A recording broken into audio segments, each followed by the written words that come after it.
Ok, bienvenidos otra vez. Esta es la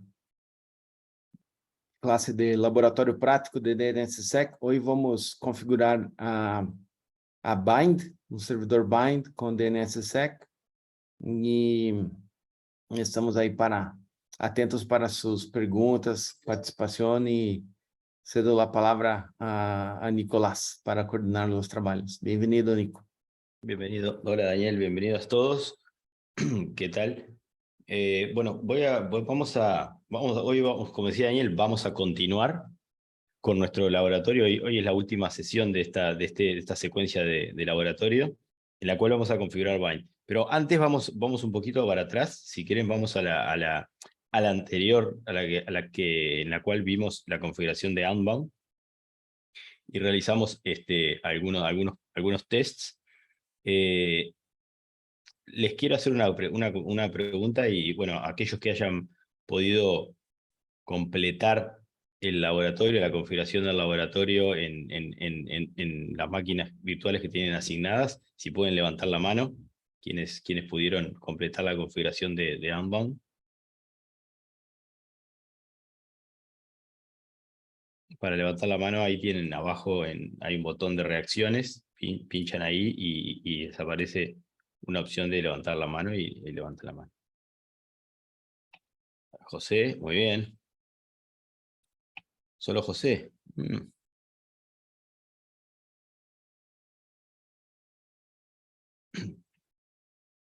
Bueno, espero que el resto haya intentado por lo menos hacer la configuración de Unbound.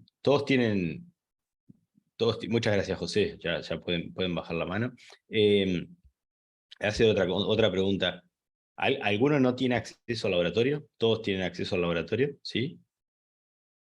Recuerden que tenían un número de grupo asignado y para acceder al laboratorio, voy a compartirles la pantalla, así repasamos un poco el laboratorio.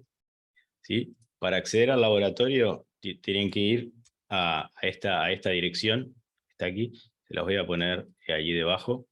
En mi caso dice GRP1 porque soy el grupo 1, pero ustedes tienen que sustituir el 1S o la X en el link que voy a pegarles ahora con el número de grupo que ustedes tenían asignado para poder así acceder al laboratorio, ¿sí?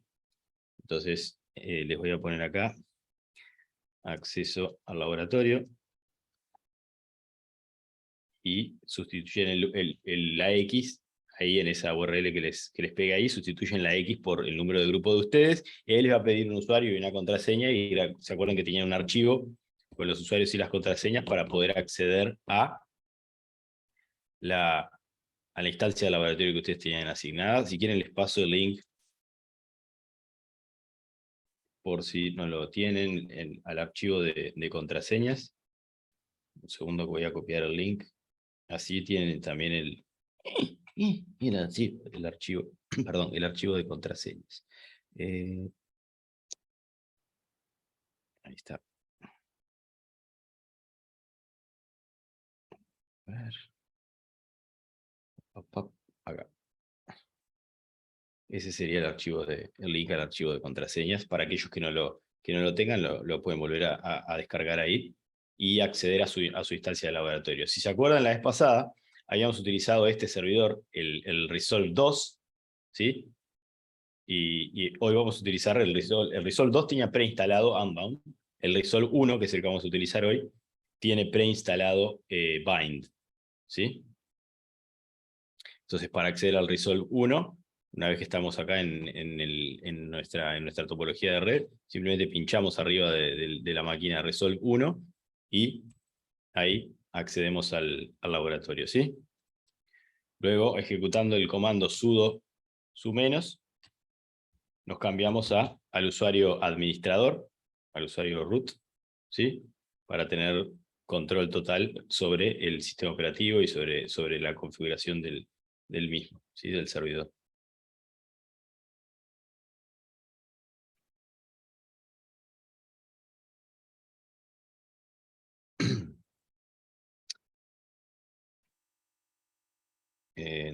Entonces, una vez que estamos aquí, ¿sí? si se descargaron la letra o la bajaron del correo electrónico que les envió Daniel más temprano. ¿Sí? Esta sería la letra de la práctica, la que vamos a seguir hoy. El principio de la práctica, el principio es igual, habla de la topología de red. Hoy vamos a usar el Resolve 1 y empezaríamos aquí donde dice configurar servidor recursivo bind, ¿sí?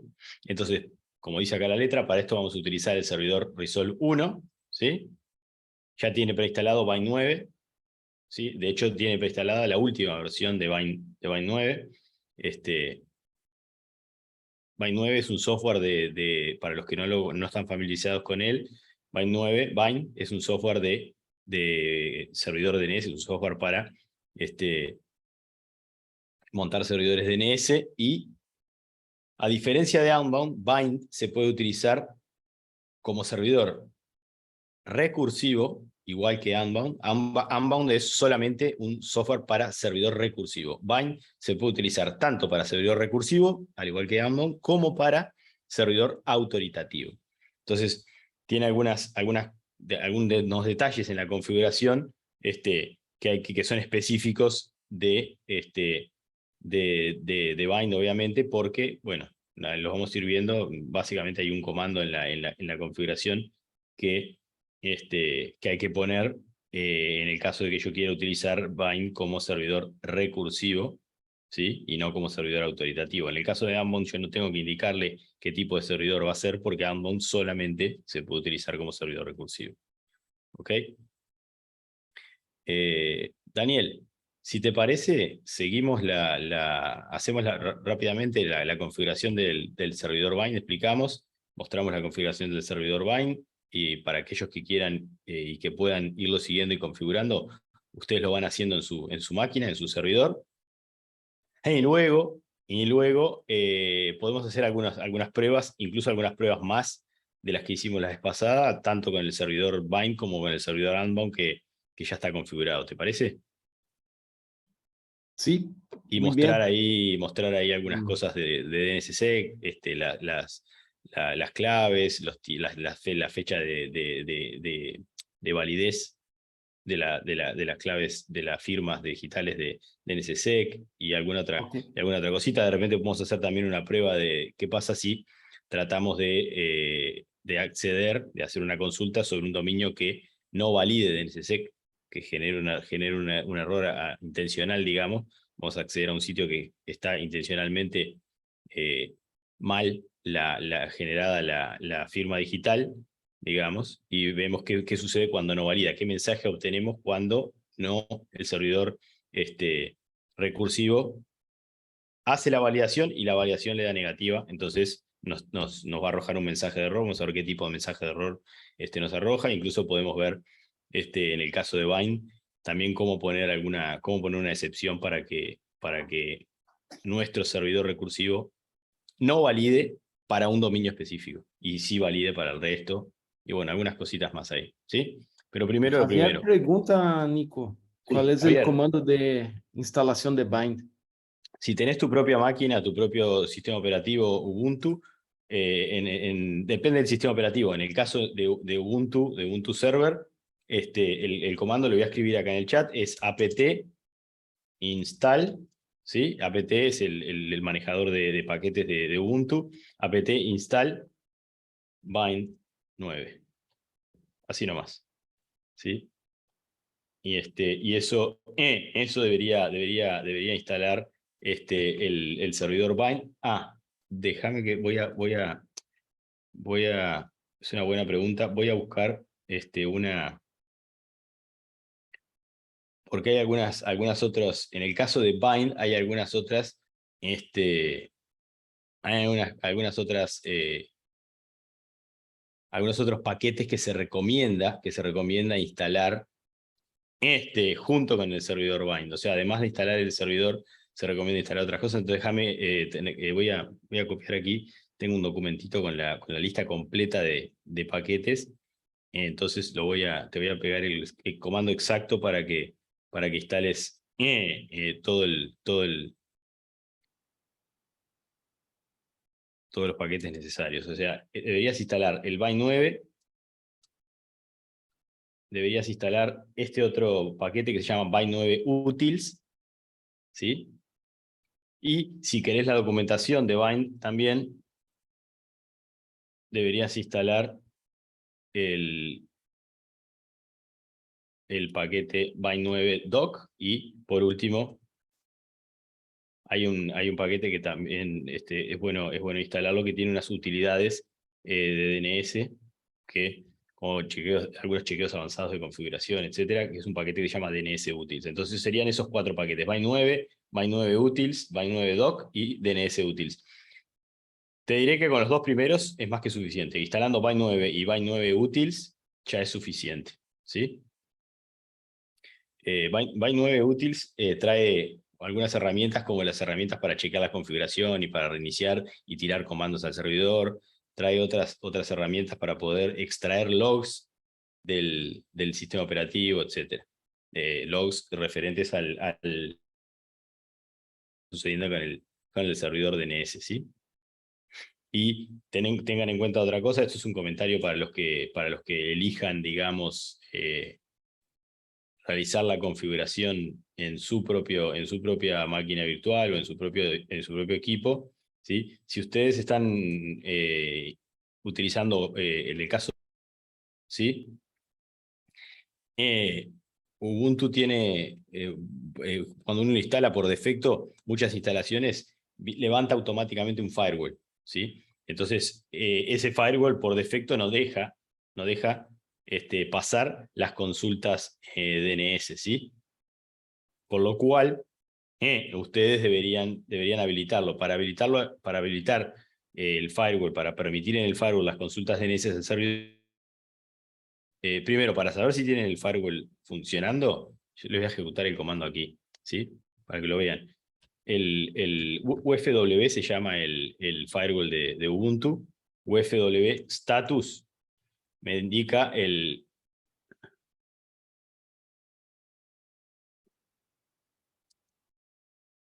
Bueno, acá ni siquiera está instalado.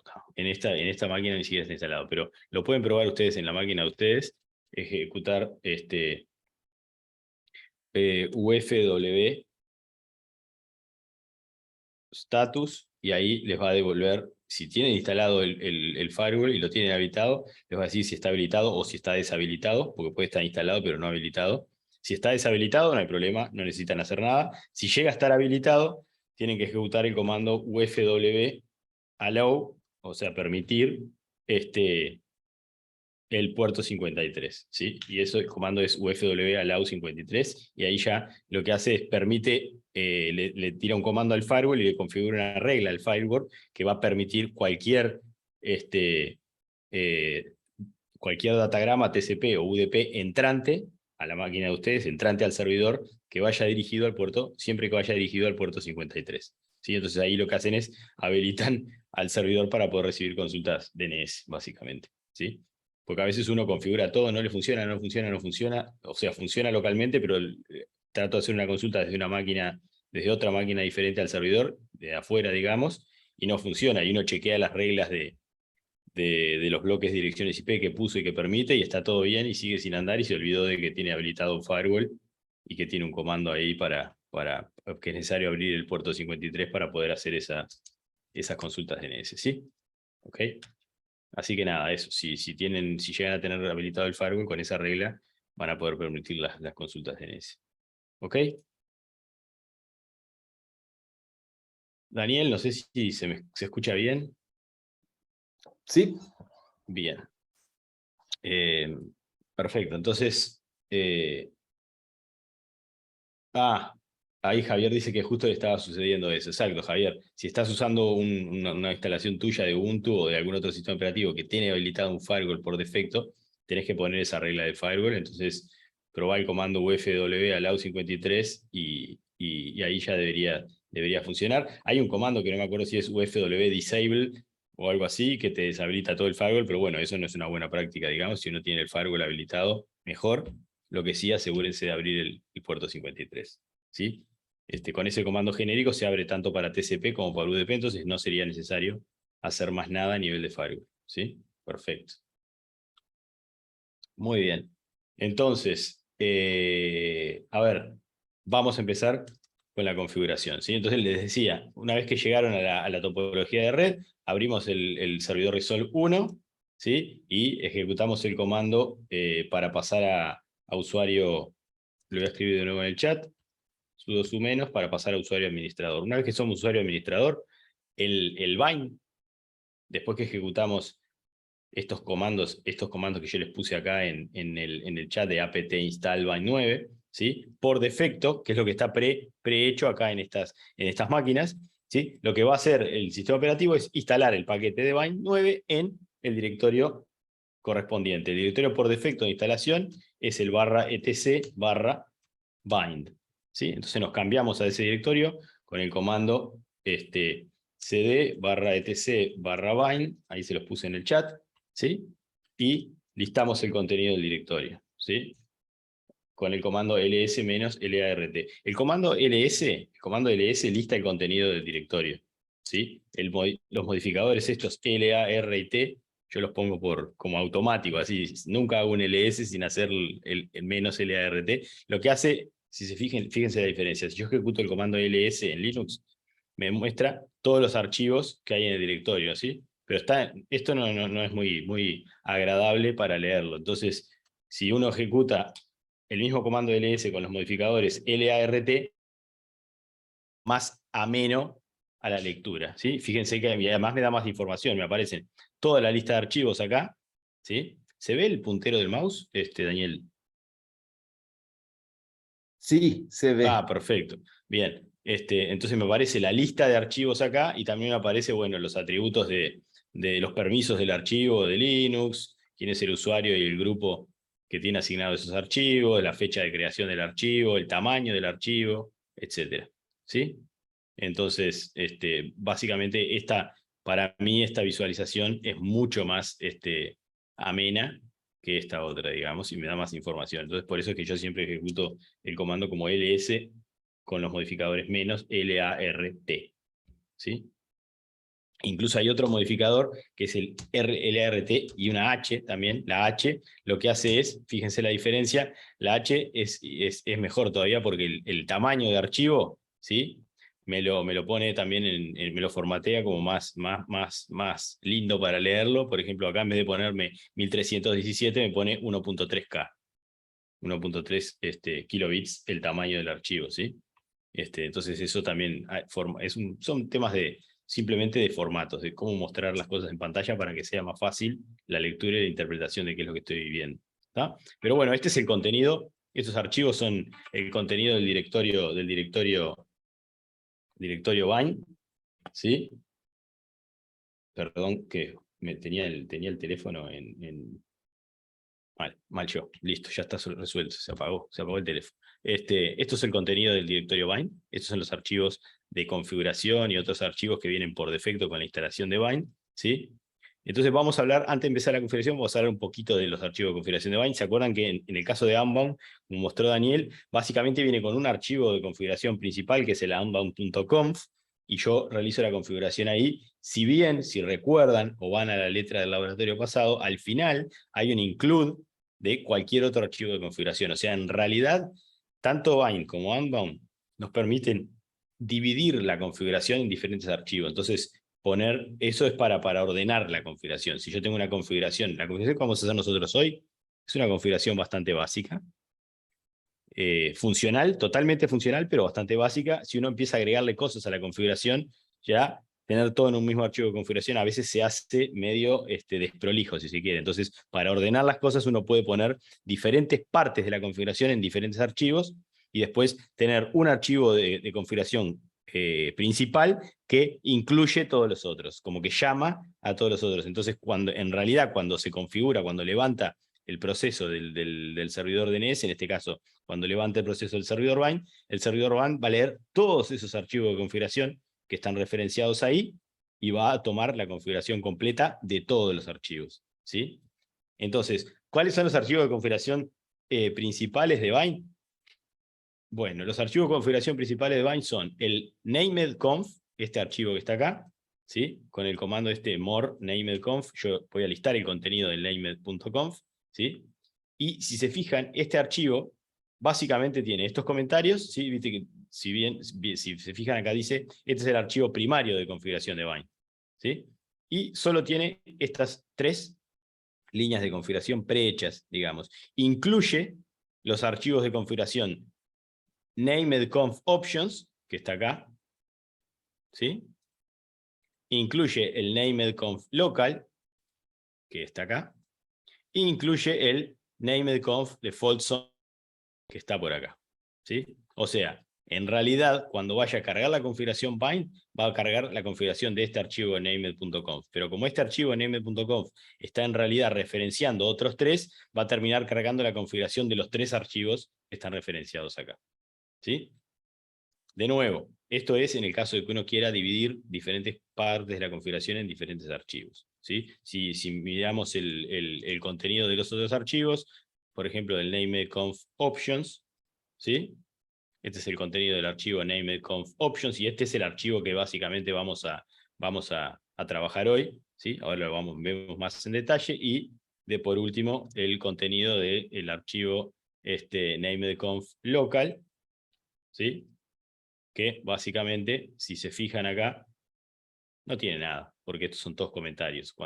Todo lo que en Bind, todo lo que empieza con doble barra, es un comentario. Entonces este archivo está vacío, digamos, ¿sí? En definitiva, entonces, lo que vamos a hacer hoy es ver y modificar este archivo, el named.conf options, ¿sí? Voy a borrar la pantalla. Entonces, para modificar el archivo named.conf options, vamos a ir un poco a la letra de la práctica. Entonces nos cambiamos al usuario administrador, nos cambiamos al directorio bind, y ahora vamos a editar el archivo named.conf options, ¿sí? Como dice la letra, a este punto debemos configurar algunas opciones de bind. Para ello editamos el archivo /tc /bind /named.conf options, ¿sí? Entonces volvemos a la terminal y ejecutamos el comando usando, en este caso, el editor nano, named.conf options, y se nos abre la configuración, se nos abre el archivo de configuración, ¿sí? Fíjense que este archivo de configuración tiene varias partes. Primero acá arriba especifica cuál es el directorio donde Bind va a guardar la información que tenga que almacenar en forma temporal o provisoria, digamos, ¿sí? Entonces hay un directorio /var /cache /bind donde Bind va a guardar alguna información. No se confundan. El caché del servidor DNS recursivo no se almacena. En general no se almacena en un archivo. En este directorio que se llama caché porque es temporal, igual que el caché de memoria, ¿sí? Bind va a almacenar algunas cosas en forma temporal. El caché en general no se almacena en un archivo, sino que se guarda en memoria, de forma que si yo reinicio el servidor, el proceso o lo que sea, todo el caché se borra, porque el caché se almacena en memoria RAM y se borra cuando se reinicia el proceso, o obviamente si reinician todo el servidor, más bien que también se pierde el caché, y bueno, a medida que se van haciendo nuevas consultas, después de que empieza de nuevo el servidor a funcionar, va a empezar a llenarse ese caché con entradas, digamos, ¿no? Entonces, este es un directorio para manejo de archivos temporales internos de Bind, ¿sí? Y luego tenemos estos comandos que ya vienen preconfigurados en nuestro archivo de configuración. Vamos a ver, seguir la letra del laboratorio, vamos a ver uno por uno estos comandos. Vamos a hablar un poquito de para qué es cada uno, ¿sí? El primero que nos encontramos acá es este que dice DNSSEC Validation Auto. Este comando viene configurado por defecto. Bind, por defecto, viene ya con DNSSEC habilitado. En este caso, como vamos a tener un servidor recursivo, nuestro servidor recursivo por defecto va a validar DNSSEC. Ya está habilitada la validación de DNSSEC, ¿sí? Es al revés, es decir, si yo no quisiera tener DNSSEC, tengo que deshabilitarlo en forma explícita, ¿ok? Y este comando que está acá, que dice DNSSEC Validation Auto, lo que hace es, en forma automática, ¿sí?, le indica al servidor que maneje todo el tema de la firma de la clave pública la clave pública de la raíz, del DNS, etcétera, la información que necesita para poder validar aquello. ¿Se acuerdan cuando vimos el tema de DNSSEC, que hablamos de la cadena de confianza, hablamos de una clave pública asociada a cada zona y a cada registro dentro de una zona, y para validar una determinada firma digital, tenía que recorrer esa cadena de confianza hasta llegar a la raíz, ¿sí? Y la raíz tenía una clave pública también, que tenía que validar, pero como la raíz no tiene padre, ¿sí?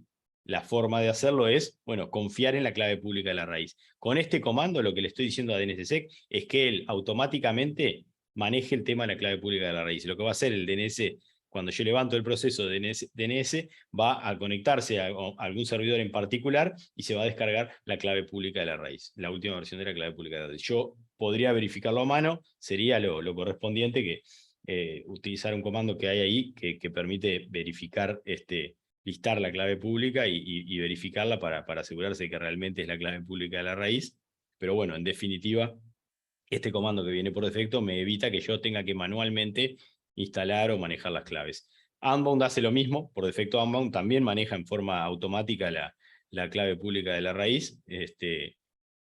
No tiene un comando en forma explícita para eso, Bind lo tiene y viene configurado por defecto, ¿sí? Esa es la funcionalidad de este comando, es esa, y lo vamos a dejar en modo automático para dejar que el software maneje ese tema automáticamente. Esto quiere decir que si la clave de la raíz cambia, la clave pública de la raíz, el software se va a dar cuenta en nuestro servidor y se va a descargar la versión nueva. Si yo no lo tuviera en modo automático, ¿sí?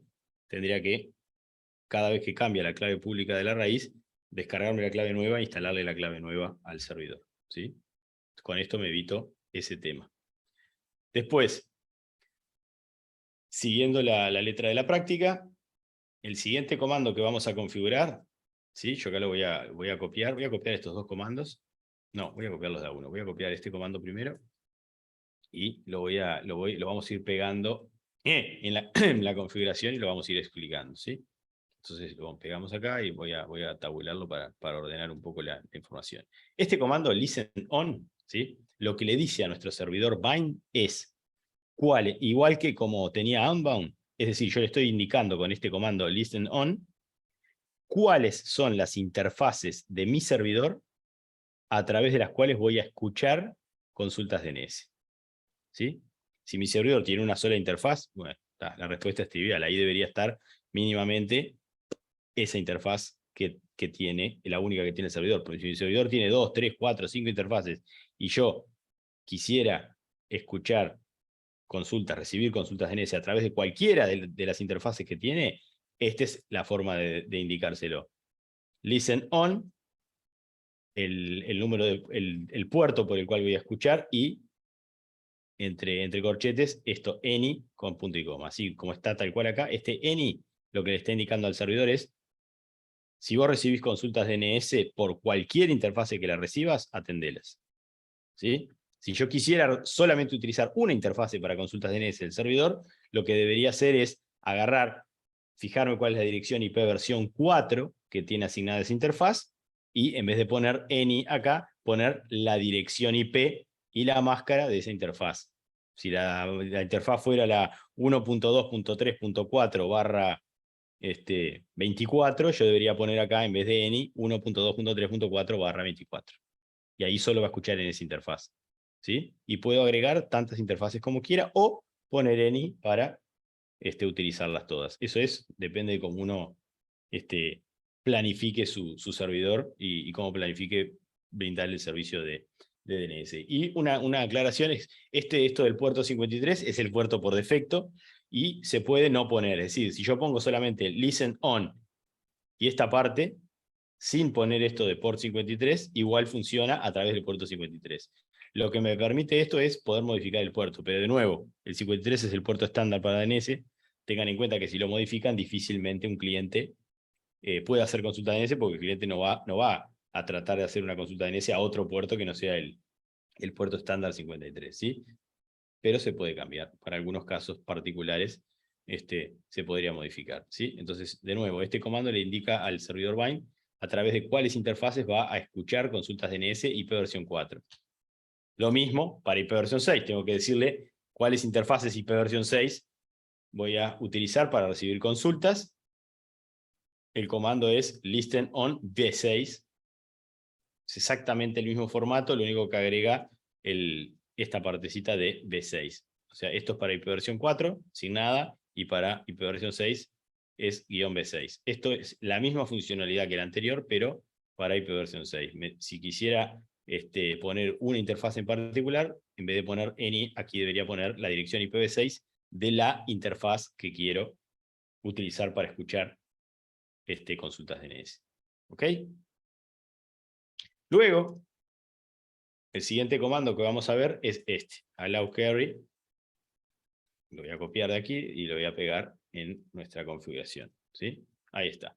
Entonces, ¿qué es este comando allow carry? Las opciones allow carry en el archivo de configuración de Bind, lo que le van a decir al servidor es la otra parte, digamos. En los comandos anteriores le dije cuáles interfaces del propio servidor voy a usar para recibir consultas. Con el allow carry le voy a decir desde dónde me pueden venir las consultas. O sea, cuáles son los orígenes de las consultas que yo permito que utilicen mi servidor DNS. Entonces, lo que yo debería poner acá es los rangos de direcciones IP de mis clientes. Así, mi servidor DNS queda abierto solamente a mis clientes. ¿Sí? ¿Puedo poner any? Sí, puedo poner any. Pero eso deja abierto a que cualquiera en Internet me consulte el servidor. ¿Sí? Y sería lo que se llama un Open Resolver, que justamente no es una buena práctica. Entonces, las buenas prácticas dicen, ok, si vos no sos un proveedor explícitamente de un servidor DNS público, como es Google, como es Cloudflare, lo que tenés que hacer es configurar, en el caso de que utilices el software Bind, esta opción allow carry y poner cuáles son los bloques de direcciones desde los cuales se va a poder originar consultas DNS. Entonces yo acá le digo, ok, ¿quiénes van a poder originar consultas enviándolas a este servidor? Bueno, a este servidor le van a poder llegar consultas desde localhost, o sea, desde el propio servidor, que son las pruebas que vamos a hacer hoy. Nosotros las pruebas las hacemos del propio servidor y yo tengo que especificarlo eso, si no el servidor no va a aceptar consultas que vengan del mismo servidor. Entonces lo pongo acá explícitamente. Acepta consultas del localhost, acepta consultas del rango IPv4 100.100.00/16, que es todo el laboratorio. O sea, en realidad cualquier máquina del laboratorio, cualquiera de las máquinas de ustedes les va a poder hacer consultas a cualquier otro servidor recursivo de alguno de sus compañeros que esté instalado también. Y lo mismo, este es todo el rango IPv6 del laboratorio. Entonces, básicamente, mi servidor DNS recursivo va a quedar abierto solamente para las máquinas del laboratorio, tanto para el propio servidor como para el resto de los dispositivos del laboratorio. ¿Sí? Y fíjense que no hay una allow carry para IPv4 y una allow carry para IPv6. Dentro del mismo comando de direcciones IPv4 y IPv6, con un punto y coma al final, separándolos por un espacio, así como está acá, y puedo agregar tantos como quiera. ¿Ok? Puedo hacerlo así, o puedo poner varias líneas allow carry, una con localhost, otra con este bloque, otra con este bloque. Eso como uno prefiere. ¿Sí? Siguiente comando, y este es el último que vamos a ver, es este comando que dice recursion yes. ¿Sí? Si nos fijamos en nuestro archivo de configuración, este comando que ya venía por defecto, listen on V6 any, lo vamos a borrar porque ya está aquí. ¿Sí? Es el mismo que nosotros ya agregamos. Entonces este no es necesario, pues estaría repetido, digamos. ¿Sí? Y vamos a agregar finalmente este comando que indica recursion yes. ¿Qué nos indica este comando? ¿Se acuerdan que yo le dije que Bind se puede utilizar como servidor recursivo o como servidor autoritativo? Las buenas prácticas dicen que un servidor autoritativo no debería aceptar consultas recursivas. O sea, un servidor autoritativo no debería hacer recursión. ¿Qué era hacer recursión? Recuerden que hacer recursión es, yo recibo una consulta de un cliente, la busco en la memoria, si no la conozco, salgo a buscarla. Esa es la función de un servidor recursivo. Un servidor autoritativo recibe una consulta, si no la conoce la respuesta, no debería salir a buscarla, debería responderle lo mejor que sepa. ¿Sí? Los servidores autoritativos no deberían mezclarse en el mismo servicio en servidor autoritativo y servidor recursivo. ¿Sí? Yo debería tener mis servidores recursivos y autoritativos separados. Entonces, un servidor autoritativo no debería tener habilitada la recursión. Por defecto, Bind no tiene habilitada la recursión. Entonces, si yo quiero utilizarlo como servidor recursivo, tengo que habilitar la recursión. Si yo no habilito la recursión, no me sirve para nada mi servidor recursivo, ¿no? Entonces, la forma de hacer eso es con este comando, recursion yes, entonces le habilito, le estoy diciendo a Bind, sos un servidor recursivo, ¿sí? Y ya. Esta es la configuración básica para que nuestro servidor DNS quede completamente configurado, ¿sí? De nuevo, igual que como dijimos la vez pasada, puede haber un montón de configuraciones adicionales, tuneos, ajustes finos del servidor que uno puede hacer, tamaño de caché, capacidad de logs, etcétera, etcétera. Eso, bueno, depende ya de las necesidades y de cómo cada uno vaya observando y configurando las cosas en su red, ¿sí? Entonces, ahora vamos a guardar la configuración. Antes vamos a ver si hay alguna pregunta hasta acá. ¿Hay alguna pregunta? Daniel, no sé si hay alguna pregunta en el chat. A ver. Javier, tiene pregunta. Javier. Javier, ¿querés prender el micrófono y hacer la pregunta, Javier, o la leo del chat? Cualquiera de las dos cosas, como quieras.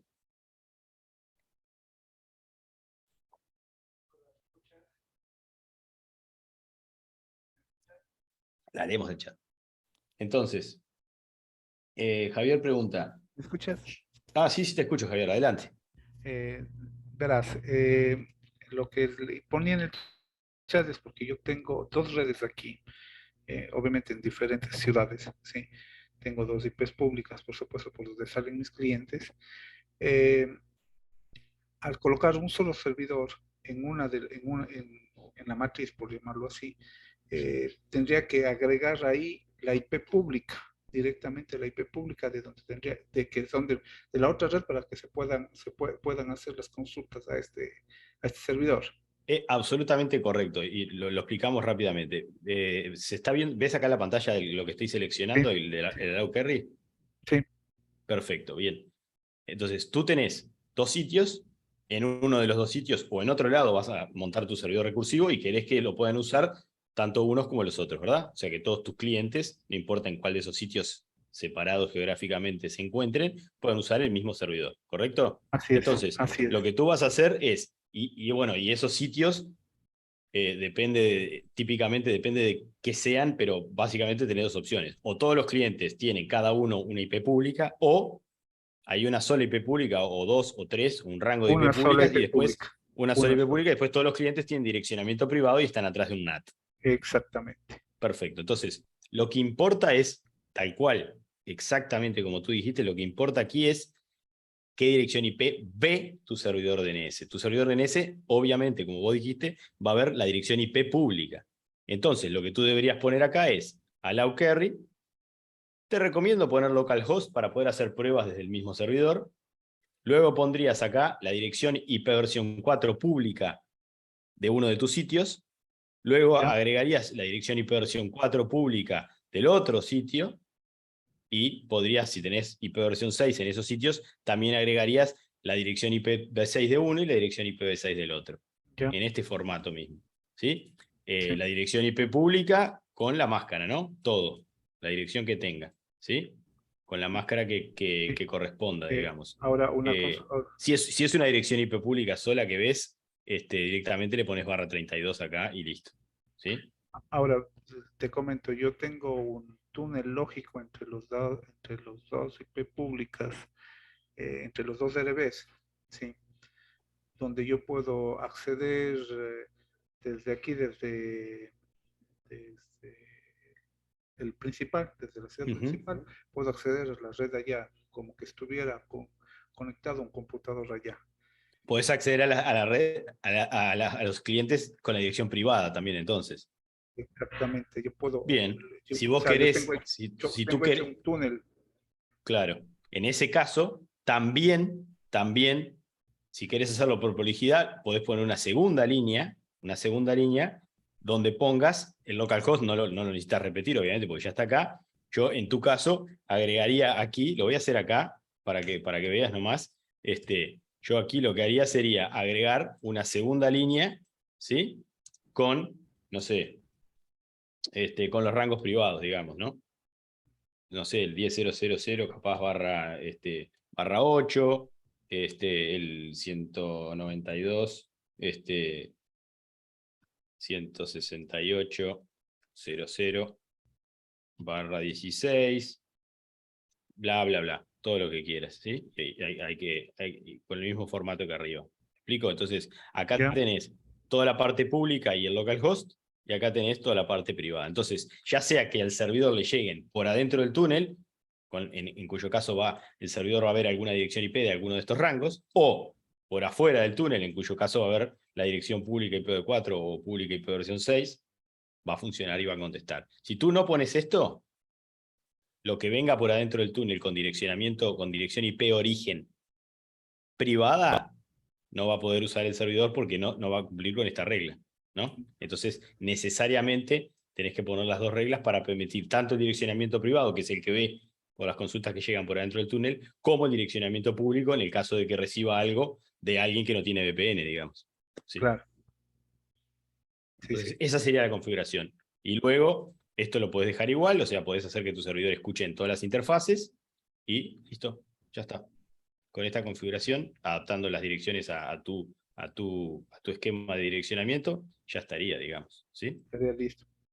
Si no, Exactamente. tocaría poner un servidor aquí y un servidor allá.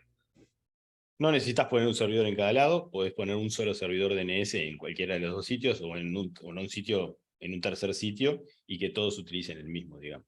¿Sí? Ya. O podés poner dos servidores DNS, pero los dos en el mismo sitio, digamos, con dos direcciones IP, bueno, y ahí tenés dos servidores DNS recursivos, y a todos tus clientes les das las dos direcciones IP para que, en caso de que falle uno, tengan el otro, ¿no? O en caso de que tengas que hacerle mantenimiento a un servidor, tú lo bajás, y los clientes, como tienen los dos configurados, va a ser transparente, van a probar con uno, van a ver que no funciona, van a probar con el otro, en forma automática, Por el tema de y listo. topología no podría hacer, tendrían que estar los dos aquí en la matriz. Eso, por eso. Entonces, listo. Poner los dos servidores en el mismo sitio y con esa configuración que hablamos recién, cualquiera, no importa en dónde esté, podría utilizarlo. Es simplemente lo que tenés que hacer es asegurarte que agregás los rangos de direcciones IP origen, o sea, los rangos de direcciones IP de tus clientes con los que va a recibir las consultas el servidor, sean privados o sean públicos. Listo, te agradezco. Exacto. Eso. Con eso debería funcionar sin ningún problema. Asegúrate, bueno, eso de verificar que no tengas el firewall. Si tenés el firewall, de poner las reglas de firewall. Y si tenés Está un con router, firewall activado. exacto. Y si tenés un router o un firewall todavía más allá del servidor, tenés que poner reglas en el router y en el firewall. Si tenés reglas de seguridad aplicadas en el router y o en el firewall, asegúrate de abrir abrir el sentido En entrante realidad, a tu red sí. al puerto En 53 realidad sí, TCP y porque UDP. en realidad justamente en el firewall del MikroTik yo tengo bloqueado el puerto 53. Me parece, si mal no estoy, si mal no estoy, no Sí, recuerdo. MikroTik hace unas cosas que a mí me encanta MikroTik como Yo le plataforma. tengo porque con eso evito los ataques. Exacto. MikroTik es una plataforma, es un router, es un sistema operativo de router muy, muy bueno. Lo que no me gusta a mí de MikroTik es que MikroTik, por defecto, si vos no haces nada, por defecto MikroTik te va a levantar un servidor DNS él y va a forwardear todo al servidor de afuera. Entonces no deja pasar nada para adentro. En realidad, todas las consultas, él se hace pasar por el servidor DNS, digamos, y lo único que hace es forwardea a un servidor externo, digamos. Pero vos eso lo podés modificar. Si vos levantás tu servidor DNS adentro, tenés que quitar esa regla del MikroTik, digamos, y poner una regla que permita paquetes en sentido entrante a tu servidor DNS, TCP y UDP, puerto 53. ¿Sí? Son dos Justamente reglas. por eso es la idea no mandar por la IP pública, sino por el Por la IP túnel, privada. Bien, por el perfecto. túnel, Si que nunca se vas la a doy. recibir por la IP pública, no necesitas poner el allow carry con las IP públicas. Si vos sabes que todas las consultas NS van a venir por el túnel, porque el túnel está siempre levantado, digamos, y toda la transmisión de todas las consultas NS vienen por el túnel, no pones las direcciones IP públicas, pones solo las privadas. Entonces solo va a pasar y a responder lo que llegue desde una dirección IP privada que venga por el túnel, obviamente, porque lo privado no puede venir por internet. Sí, sí. Y listo. Y entonces está, si tu MikroTik seguramente el túnel lo deja pasar, o sea, lo que venga por el túnel pasa todo, digamos. Entonces no tenés problema. ¿Sí? Sí, listo. Bien, Te te agradezco, va a Nicolás. funcionar sin ningún problema. ¿Ok? Bien. ¿Alguna otra pregunta hasta acá? Creo que no hay más preguntas, ¿no? En el chat, Daniel. Todavía no. ¿No? ¿Cómo viene el resto? ¿Alguien pudo configurar? ¿Pudieron llegar hasta aquí? Esperamos que sí. Entonces lo que vamos a hacer ahora es guardar la configuración. Para guardar la configuración, recuerden que para salir del editor Nano, hacemos Control X, ahí nos dice grabar la configuración, le damos Y, Yes, y Enter. Y grabamos la configuración. Y ya ahí tenemos nuestra configuración grabada. Al igual que en el caso de Outbound, siguiendo la letra aquí de la práctica, dice una vez que terminamos de editar el archivo de configuración, ejecutamos un comando que nos permite comprobar rápidamente si la configuración es semánticamente correcta. O sea, si yo cometí algún error en mi configuración. Este comando, named checkconf, va a revisar todos los archivos de configuración que yo tenga. En este caso tenemos varios, pero hay uno solo que modificamos. Entonces, si hay algún error, seguramente esté ahí, porque los otros no los modificamos. Entonces, ejecutamos el comando named checkconf, y no hay respuesta. En el caso de Bind, si no hay errores, cuando yo oprimo Enter después de ejecutar el comando, no me dice nada, no me muestra nada. Si hay un error, me va a mostrar el error. Para que tengan una prueba de que no les estoy inventando o no estoy diciendo algo incorrecto, vamos a acceder nuevamente al archivo de configuración y vamos a ingresar un error. ¿Sí? Voy a ingresar una línea de configuración acá que diga error. ¿Está? Que no existe, no lo va a reconocer como algo válido. Entonces volvemos a ejecutar el name checkconf y si se fijan acá dice /tc/bind named-conf options, que es el archivo que estábamos editando. Línea 28, este es el número de línea donde encontró el error, dice opción desconocida, error. Porque yo puse error, ¿no? Entonces, esto que yo escribí, error, es una opción desconocida, ¿sí? Por lo cual me está diciendo que la configuración no está correcta. Entonces yo tengo que entrar de nuevo al archivo, borrar esa línea de configuración que acabo de poner, guardarlo nuevamente y volver a ejecutar el named-checkconf. En este caso, no me devuelve nada, quiere decir que no hay errores. En el archivo de configuración no hay errores semánticos en el archivo de configuración. Una vez que hicimos esto y chequeamos que nuestra configuración no tiene errores, lo que hacemos es reiniciar el servidor para que tome los cambios, ¿sí? Para eso vamos a utilizar el comando system control restart bind 9. O sea, lo que vamos a hacer es reiniciar todo el proceso. Acá vamos a borrar, esto va a borrar cualquier caché en memoria que pueda haber del DNS y va a empezar el proceso de cero, ¿sí? Entonces, le doy el comando system control, systemctl restart bind 9. Esto reinicia el proceso bind y luego vamos a ejecutar el comando systemctl status para ver el estado del proceso bind, ¿sí? Y acá si se fijan, esto está el puntito está en verde. Este es el nombre del servicio de Bind. Dice que está habilitado. Estado, este es el estado activo, ¿sí? Si hay algún error y no está el servicio no está corriendo porque hay una mala configuración o hay otro problema, digamos, esto aparecería como un punto rojo, ¿sí? Y acá, y me dice desde cuánto hace que está el servicio activo, 11 segundos desde que lo reinicié, ¿sí? Y bueno, y acá me muestra un listado de los últimos mensajes del log del servidor cuando levantó el servicio, ¿sí? Le voy a mostrar una cosa que no mostramos antes, Daniel, que es, voy a hacer esto a ver qué pasa. Voy a poner acá un error, ¿sí? Voy a poner acá un error, voy a poner una línea errónea, ¿sí? Cualquier cosa escribí ahí, ¿está? Lo grabo, voy a checar la configuración, veo que hay un error, pero hoy estoy terco, entonces lo que voy a hacer es, voy a reiniciar el servicio de Bind con el error, ¿sí? Y luego voy a ver el estado de Bind, ¿sí? Y si se fijan, si yo hice el chequeo de configuración, vi que había un error y aún así reinicio el proceso falla. O sea, no tengo el servidor funcionando. Si se fijan, acá hay un punto rojo, dice estado failed, no está activo, ¿sí? Y este es el último intento de levantarlo, ¿sí? Y bueno, y acá dice, en los logs, fíjense que dice /tc, /bind, name checkconf, option, línea 28, hay una opción desconocida, que es toda esta cosa que escribí ahí aleatoria, ¿sí? O sea que me está diciendo el mensaje de log, me está diciendo dónde está el error, debería ir al archivo named.conf options, línea 28, y ver qué es esto, que está ahí, ¿sí? Acá dice loading configuration failure, o sea, falló la carga de la configuración, exiting, o sea, falló la carga de la configuración, por lo cual el inicio, el proceso de inicio del proceso, valga la redundancia, bind, aborta y no inicia el proceso, por lo cual no tengo un servidor DNS corriendo y funcionando ahora. Vamos a corregir el error, vamos a editar nuevamente el archivo named.conf options, vamos a quitar el error de configuración que ingresamos a propósito, ¿sí? Vamos a guardarlo, vamos a hacer un chequeo de nuevo de la configuración para ver que no nos devuelve nada, o sea, aparentemente ahora no debería haber error, y vamos a volver a intentar reiniciar el proceso bind, systemctl restart bind.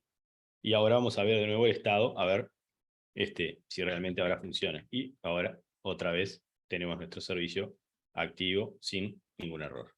¿Ok? Buena prueba. Entonces ahora tenemos nuestro servidor bind funcionando, ¿sí? Y bueno, y también vimos qué sucede cuando yo intento levantar el servicio y hay un error, digamos, hay un problema de configuración o algún otro problema, ¿sí? Acá me dicen muchas pistas, digamos, ¿sí?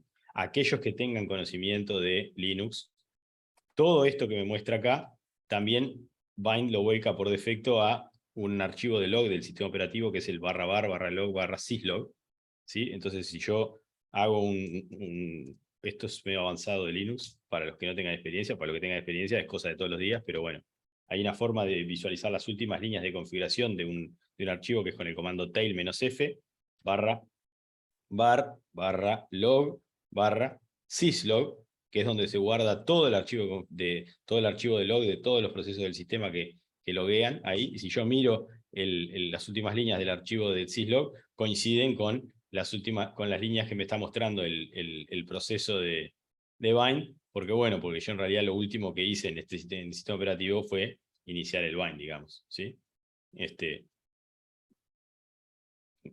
Déjenme hacer control C para salir de acá.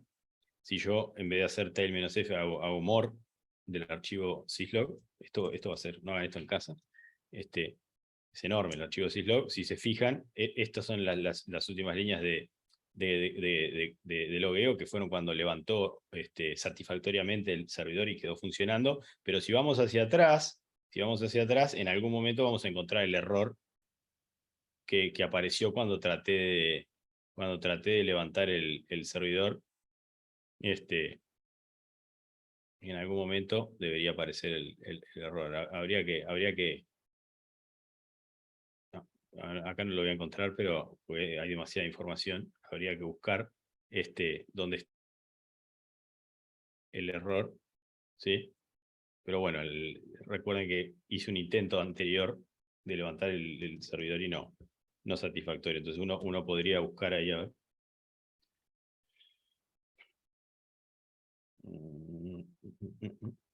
Estoy encontrando acá el... Uy.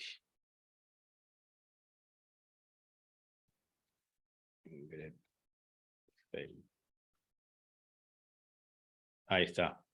Agosto 3, 21:54. Entonces si yo voy a agosto 3, 21:54.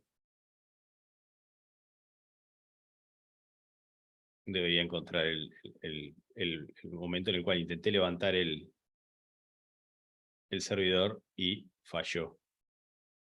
No lo estoy viendo aquí, pero bueno. Déjenme ver. Acá. Esto fue cuando... esta es todo esto es lo que sucedió cuando quise levantar el servidor. Todo esto es lo que el sistema operativo generó de log en el momento en el que quise levantar el servidor y no funcionó. ¿Sí? ¿Se acuerdan que el comando que yo ejecuté es un system control restart bind 9? Entonces lo que hace es, el bind estaba funcionando, yo modifiqué la configuración, introduje un error intencionalmente, le tiene el servicio y lo vuelve a tratar de levantar. Cuando lo vuelve a tratar de levantar, como hay un error en la configuración, falla y cae de nuevo y queda el servicio sin funcionar. Entonces, el servicio estaba funcionando, por lo cual el primer mensaje, cuando ejecuto el restart, es stopping bind domain name server, deteniendo el servidor bind. Entonces, recibe el comando stop, todo el log de lo que hace, ¿sí?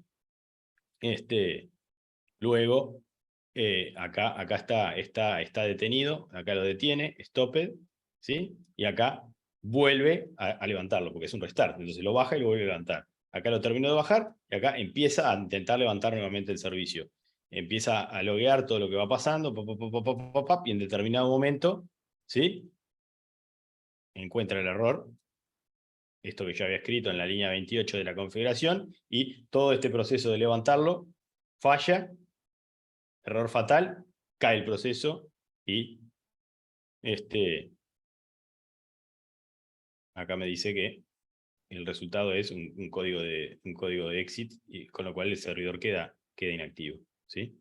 Nada, eso es como para mostrarles que en este sitio, en el syslog, digamos, hay una información muy detallada cuando ocurre un error con la que uno puede depurar el problema y resolverlo, ¿sí? Entonces, tiene, bueno, y algunos otros más recursos para poder tratar de ver qué es lo que falló, qué es lo que hice mal, qué es lo que está pasando que no me deja levantar el servicio. Pero bueno, nada, en definitiva, nuestro servicio ahora está funcionando con la configuración que hicimos, y ahora deberíamos tener un servidor bind perfectamente funcional y operando. Entonces vamos a hacer alguna pruebita, ¿sí? Daniel. Vamos a hacer una prueba, para eso vamos a hacer las consultas del mismo servidor, por lo cual vamos a decirle al DIG, que es la herramienta que usamos para enviar consultas DNS, que el servidor DNS que vamos a utilizar recursivo es el localhost. Poderia, Nico, limpiar la tela, poner un clear? Sí, porque está muy complicado. Ahí está, perfecto, ¿no? Ahí, Entonces ahora hacemos DIG mejor.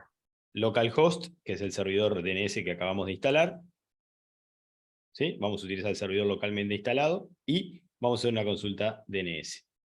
Vamos a seguir la letra, que es lo que dice acá. Pruebas del servidor recursivo. Lo primero que hacemos es simplemente dig @localhost, sin ningún dato adicional. Y fíjense la salida. ¿Qué es lo que hace un servidor DNS? Cuando yo le envío la consulta a dig, sin consulta en realidad, le envío una petición dig al servidor sin una consulta específica. Lo que me va a decir el servidor es lo único que sabe cuando no le pregunto nada y cuando no salió a buscar nada. ¿Qué es lo único que sabe un servidor recursivo? Cuando todavía no hizo ninguna consulta y no sale a preguntar nada. A ver, ¿quién me puede responder? ¿En el chat o en el micrófono? Tenemos que hacer un concurso de preguntas y respuestas, Daniel. A ver, los que estaban medio dormidos, si se despiertan y contestan ahí, se animan a contestar.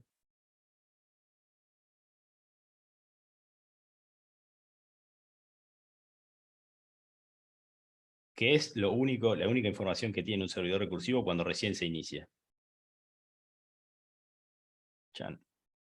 ¿Se acuerdan cómo era el proceso de búsqueda de un servidor recursivo? El servidor recursivo recibe la consulta del cliente y ¿qué hace? Tiene que salir a buscar la respuesta. ¿Qué es lo primero que consulta un servidor recursivo?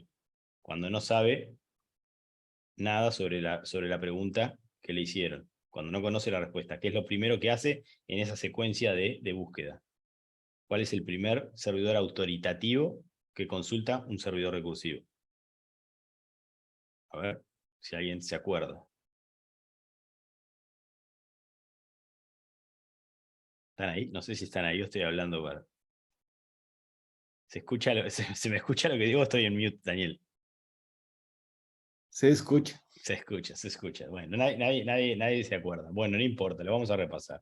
Cuando un servidor recursivo sale a hacer la búsqueda de la información que le pidieron, lo primero que va a consultar es un servidor raíz.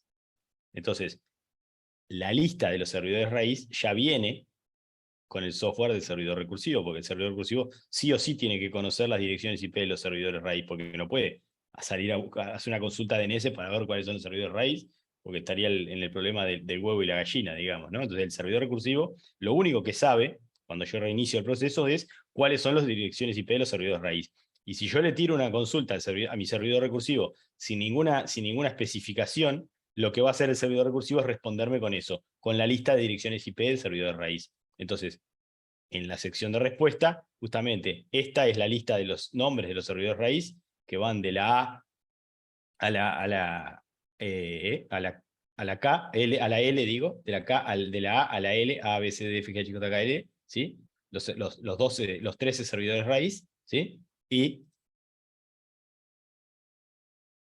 las 13 direcciones IPv6 de esos servidores raíz y las 13 direcciones IP versión 4 de esos servidores raíz. Mi servidor recursivo, cuando tenga que salir a buscar algo, va a elegir uno de estos 13 y va a ser ese servidor raíz, cualquiera de ellos, porque todos tienen la misma información, todos tienen la zona raíz, a cualquiera de ellos les va a preguntar primero por el dominio de primer nivel y así. ¿Sí? O sea, le va a enviar la consulta, en realidad el servidor raíz no va a tener la respuesta porque no va a ser el autoritativo de esa consulta, pero sí va a decirme cuál es el servidor para el dominio de primer nivel, y después voy a consultar el dominio de primer nivel, y ese me va a decir cuál es el servidor de segundo nivel, y así hasta dar con el servidor autoritativo para lo que estoy buscando, y una vez que obtenga la respuesta, la va a guardar en el caché y se la va a pasar al cliente. ¿Sí? Entonces, esta es la lista de los servidores raíz y las direcciones IP versión 4 y IP versión 6 de todos los servidores raíz. ¿Ok?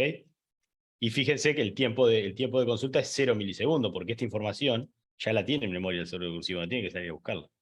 Está preconfigurado en todos los servidores recursivos. Por eso es que el tiempo es 0 milisegundos. Es instantáneo. Lo sabe, lo saca de memoria y me lo da. ¿Ok? Vamos a hacer alguna consulta un poco más interesante. Siguiendo la letra del acá, por ejemplo, dice una consulta por el dominio nick MX. Entonces, vamos a hacer una consulta por el dominio nick MX. Si yo no especifico nada, es lo mismo que si le dijera el registro A. O sea, cuando yo no pongo el registro, lo que estoy consultando es el registro A. Entonces, ejecutamos la consulta y tenemos una respuesta. Lo que queremos saber es la dirección IP versión 4, el registro A, la dirección IP versión 4 de NIC México, ¿sí? NIC MX. Entonces, acá tengo la respuesta. La respuesta es, primero, si se fijan en el encabezado de la respuesta, me dice el estado, no error. Quiere decir que obtuvo una respuesta correcta, ¿sí? Y que no hay ningún error en esto. Quiere decir también que como nuestro servidor está validando DNSSEC, si este dominio está firmado con DNSSEC, como yo tengo un status no error, quiere decir que la firma validó. ¿Sí? Ahora, si se fijan, aquí hay unos flags, ¿sí? Unas indicaciones, unas banderas, hay unos flags. ¿Qué quiere decir estos flags? Bueno, estos flags quiere decir varias cosas. El QR quiere decir el tipo de mensaje DNS que estoy enviando. El tipo de mensaje DNS que estoy enviando, al que estoy respondiendo ahora, es un query, una consulta DNS. Estoy respondiendo a una consulta DNS. Esto RD quiere decir que quien envía la consulta, la envía y me está diciendo al servidor recursivo, el cliente le está diciendo al servidor recursivo que la consulta es recursiva. ¿Eso qué quiere decir? Que el cliente le está diciendo al servidor recursivo, yo te estoy preguntando esto en forma recursiva, o sea, si vos no lo sabes, salí a buscarlo y dame la respuesta. Obviamente, todas las consultas que hace un cliente a un servidor recursivo tienen que tener este flag RD, porque justamente lo que yo quiero es que el servidor recursivo busque la respuesta por mí, no que me diga, no, yo no sé nada, porque no soy el autoritativo para eso. Entonces, en general, este flag va a ir encendido en todas las consultas que vayan dirigidas a un servidor recursivo, y este flag RA es una respuesta del servidor recursivo que dice que ese servidor justamente es recursivo, que ese servidor tiene habilitado la recursión. ¿Sí? Entonces, típicamente estos tres flags los vamos a ver siempre en una consulta de un cliente a un servidor recursivo. Si este dominio estuviera firmado con DNSSEC, acá aparecería otro flag, que es el flag AD. AD quiere decir Authenticated Domain, quiere decir que el dominio fue autenticado con DNSSEC. Como acá no tengo el flag AD, yo sé que este dominio nick MX no está firmado con DNSSEC. Si mi servidor tiene habilitado DNSSEC y recibe algo que no está firmado, bueno, nada, no tiene más opción que confiar en eso y nada, me da la respuesta, pero como no tiene el flag AD, yo sé que no está verificado, no está validado con DNSSEC, ¿sí? Y en la sección esta, acá hay una sección pregunta, vuelvo a repetir la pregunta que hice, que es cuál es el registro A asociado a NIC México, y la sección respuesta, finalmente, que es lo que quiero, me dice que el dominio NIC México tiene todas estas direcciones IP, todos estos registros A. O sea que tiene 4 direcciones IP diferentes asociadas al mismo dominio. Y me las da todas. ¿Sí? Consulta, por ejemplo, por el dominio NIC Ecuador, ¿no? Creo que es NIC EC, ¿verdad? ¿Correcto, Daniel? Sí, hicimos de la última vez. Ahí está, eso ya lo habíamos hecho la última vez. NIC Ecuador, los mismos 3 flags, no aparece el flag AD, o sea que NIC Ecuador tampoco está firmado con DNSSEC, y esta es la dirección IP B4, registro A, asociado al dominio NIC Ecuador. Si hacemos la consulta por, no sé, NIC Brasil, lo mismo, obtenemos la dirección IP de NIC Brasil. En este caso, sí, el dominio NIC BR sí está firmado con DNSSEC y lo validó correctamente, aparece el flag AD y aparece acá el estado no error también.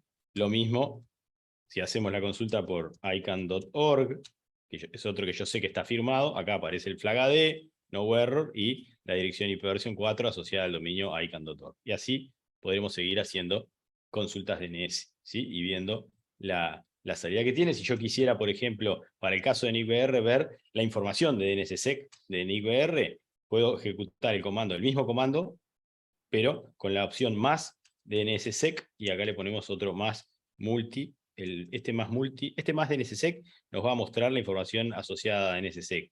Y este más multi lo que va a hacer es formatearlo de manera que sea más fácil de leer.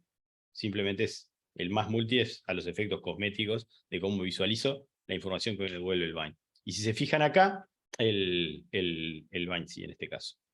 Tenemos la respuesta con el flag AD, o sea que está validando DNSSEC.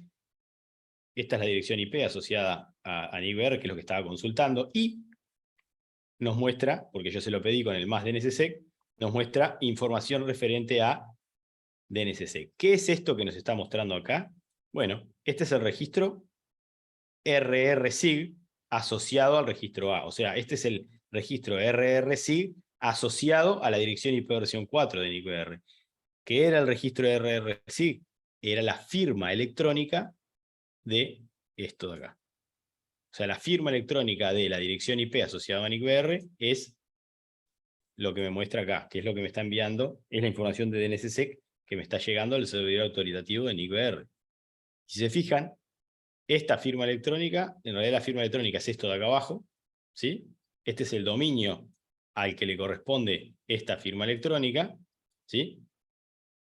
Esto que está acá es la fecha hasta la cual esta firma es válida, o sea, hasta cuándo es válida esta firma. Esta firma es válida hasta el 2022, mes 9, ¿sí? Día 21, y bueno, después hay una hora ahí. En realidad, hasta el 21 de 9 del 2022, esta firma es válida. Después, deja de ser válida. Antes de que caduque, van a tener que generar otra firma y sustituir esta por la otra, ¿sí? Si no, va a empezar a dar error de validación, y ahora vamos a ver qué mensaje obtengo cuando no valida DNSSEC, ¿sí? Y esta segunda que está acá, fecha, es una fecha, es la fecha en la que se generó esta firma. Esta firma se generó en el 2022, 07-13. O sea, esta firma es válida desde el 13 de julio de este año hasta el 21 de septiembre de este año. ¿Ok? ¿Sí? Y esto que está acá, el 13, es el tipo de algoritmo que se utilizó para generar la firma electrónica. El tipo de algoritmo de encriptación de clave pública y clave privada, y el tipo de algoritmo de hash utilizado para generar la firma digital. Todo eso es este valor, este 13, digamos. Uno puede ir a la página de la IETF, que tiene listados, o la de IANA, donde tiene listados todos los tipos de algoritmo que se utilizan para DNSSEC. Vamos a buscarlo acá. DNSSEC. Número de algoritmos de DNSSEC. Y acá, si se fijan en IANA.org, les aparece la lista de todos los algoritmos que se utilizan, que yo puedo utilizar, esto lo decide el que administra el servidor autoritativo cuando habilita DNSSEC, genera una firma y tiene que decir cuál es el algoritmo que utilizó para generarla, y me lo tiene que enviar para que el servidor recursivo pueda validarlo. Entonces, todo eso va en el registro de RRC, va la firma digital y el algoritmo, y la clave pública que ahora vemos cómo se ve, ¿sí? En particular, este algoritmo número 13, ¿sí? Es el algoritmo de curva elíptica que se llama, y el algoritmo de hash utilizado es el de SHA-256, ¿sí? ¿Por qué SHA-256 y no SHA-1? Porque SHA-1, acá, este algoritmo, el número 7, ya está clasificado como no seguro, digamos, porque el SHA-1, es fácil, o relativamente fácil, de romper, digamos, ¿sí? Es fácil por fuerza bruta, se puede llegar a averiguar cuál es la clave. Entonces, no es un algoritmo seguro, por eso la recomendación es usar SHA-256. En este caso, la gente de NICVR eligió utilizar curva elíptica, pero podría ser, por ejemplo, el 8, que es el RCA SHA-256, ¿sí? Es uno de los más utilizados también, el algoritmo, el número 8, o bueno, que es más seguro todavía, que es el RCA SHA-512, ¿sí? O cualquiera de los que usan SHA, que no sea SHA-1, digamos, ¿sí? Y nada, eso. ¿Ok? ¿Se acuerdan que lo otro que necesitaba para poder validar era el registro,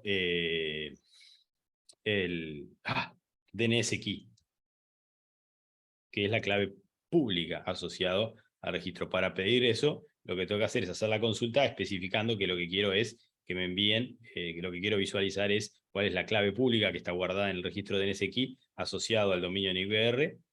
Lo ejecuto el comando y acá, si se fijan, aparece el RRC, o sea, esto es lo mismo que está acá, es la firma electrónica de NICVR, del registro de NICVR, y apareció esto, otro que fue lo que le pedí, el DNS key. El DNS key, esto que está acá, es justamente la clave pública asociada a esta firma digital. ¿Para qué? Para que el recursivo pueda hacer la verificación y la validación de DNSSEC, y si se fijan, es la clave KSK, la que se llama KSK, que es la clave pública de la KSK.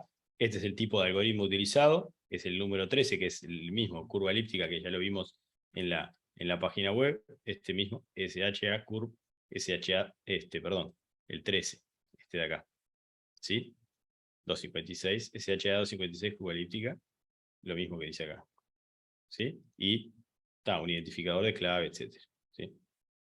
Y de nuevo, toda la información que vaya asociada a DNSSEC, recuerden que tiene una fecha de validez, un rango de validez, desde esta fecha hasta esta fecha. Por eso es importante que si ustedes administran un servidor recursivo, tengan sincronizada la hora del servidor, con algún servidor de hora. Porque si no tienen sincronizado el servidor con algún servidor de tiempo, y se desincroniza, puede ser que caiga fuera de esta fecha, con lo cual todo va a estar correcto, pero como su servidor tiene corrida la fecha, está desincronizado, va a caer afuera del periodo de validación, ¿sí? Y además, eso no se ve acá, pero además, asociado a cada una de estas respuestas, hay una marca temporal que tiene una validez de unos segundos. Entonces, el servidor hace la validación siempre y cuando esté dentro de una ventana en el entorno de esa marca temporal. Si yo me corro mucho de esa marca temporal y trato de realizar la validación ahí, no va a verificar DNSSEC, por más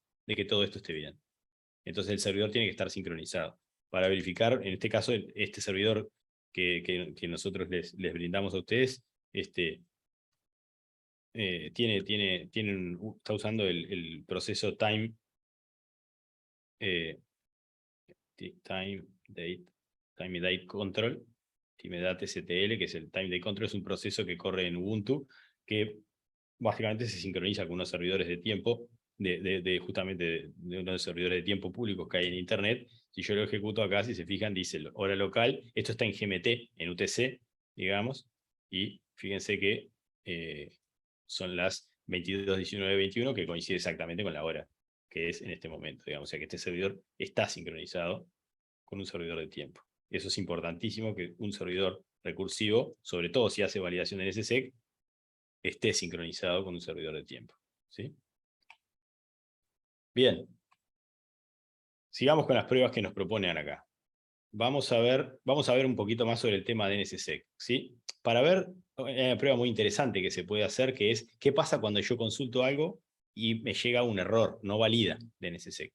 Entonces, ¿cómo hacemos eso? Bueno, tendríamos que, o bien, generar un dominio que tenga un problema, o tratar de validar un dominio de un atacante o alguien que haya modificado algo, ¿sí? O utilizar algunos sitios, algunos dominios, perdón, que están creados a propósito, como este de DNSSEC-failed.org, que es un dominio que está firmado con DNSSEC, pero la firma electrónica es inválida, ¿sí? No verifica DNSSEC. Entonces, si yo hago una consulta, ahora vamos a borrar aquí y vamos a enviar, vamos a hacer un dig a localhost y vamos a pedir por el registro A, la dirección IP versión 4, asociado a dnssecfailed.org, ¿sí? ¿Qué pasó? Estado serve fail. ¿Por qué me da estado serve fail? Bueno, me da estado serve fail porque la gente que mantiene el servidor autoritativo para el dominio de dnssecfailed.org a propósito puso una firma falsa. Puse una firma de DNSSEC falsa. ¿Cómo puedo saber que esto está firmado con DNSSEC? Bueno, le pido la información de DNSSEC. ¿Sí? Le pido la información de, perdón. Bueno, lo mismo. Si pido la información de DNSSEC así nomás, me sigue dando ser fail porque yo estoy haciendo una consulta pidiendo información que tampoco valida. Entonces, ¿cómo puedo hacer para realmente darme cuenta que acá hay un problema, digamos? ¿Sí? Bueno, hay una forma de decirle a DIG que no chequee DNSSEC, que no valide DNSSEC, que me dé la respuesta y que confíe en la respuesta, salteándose el paso de validación, ¿sí? Y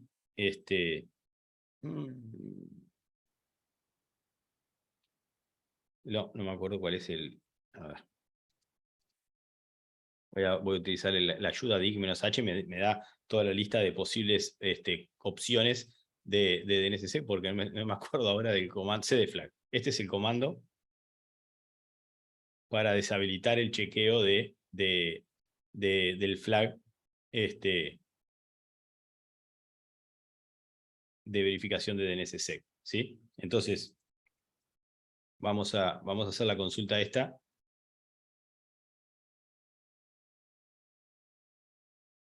Perdón.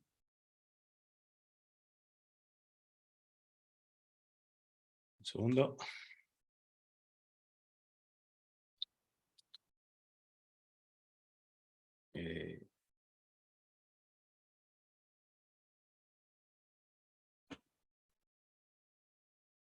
Ahí está, cdflag, no. Entonces, vamos a hacer la consulta esta con...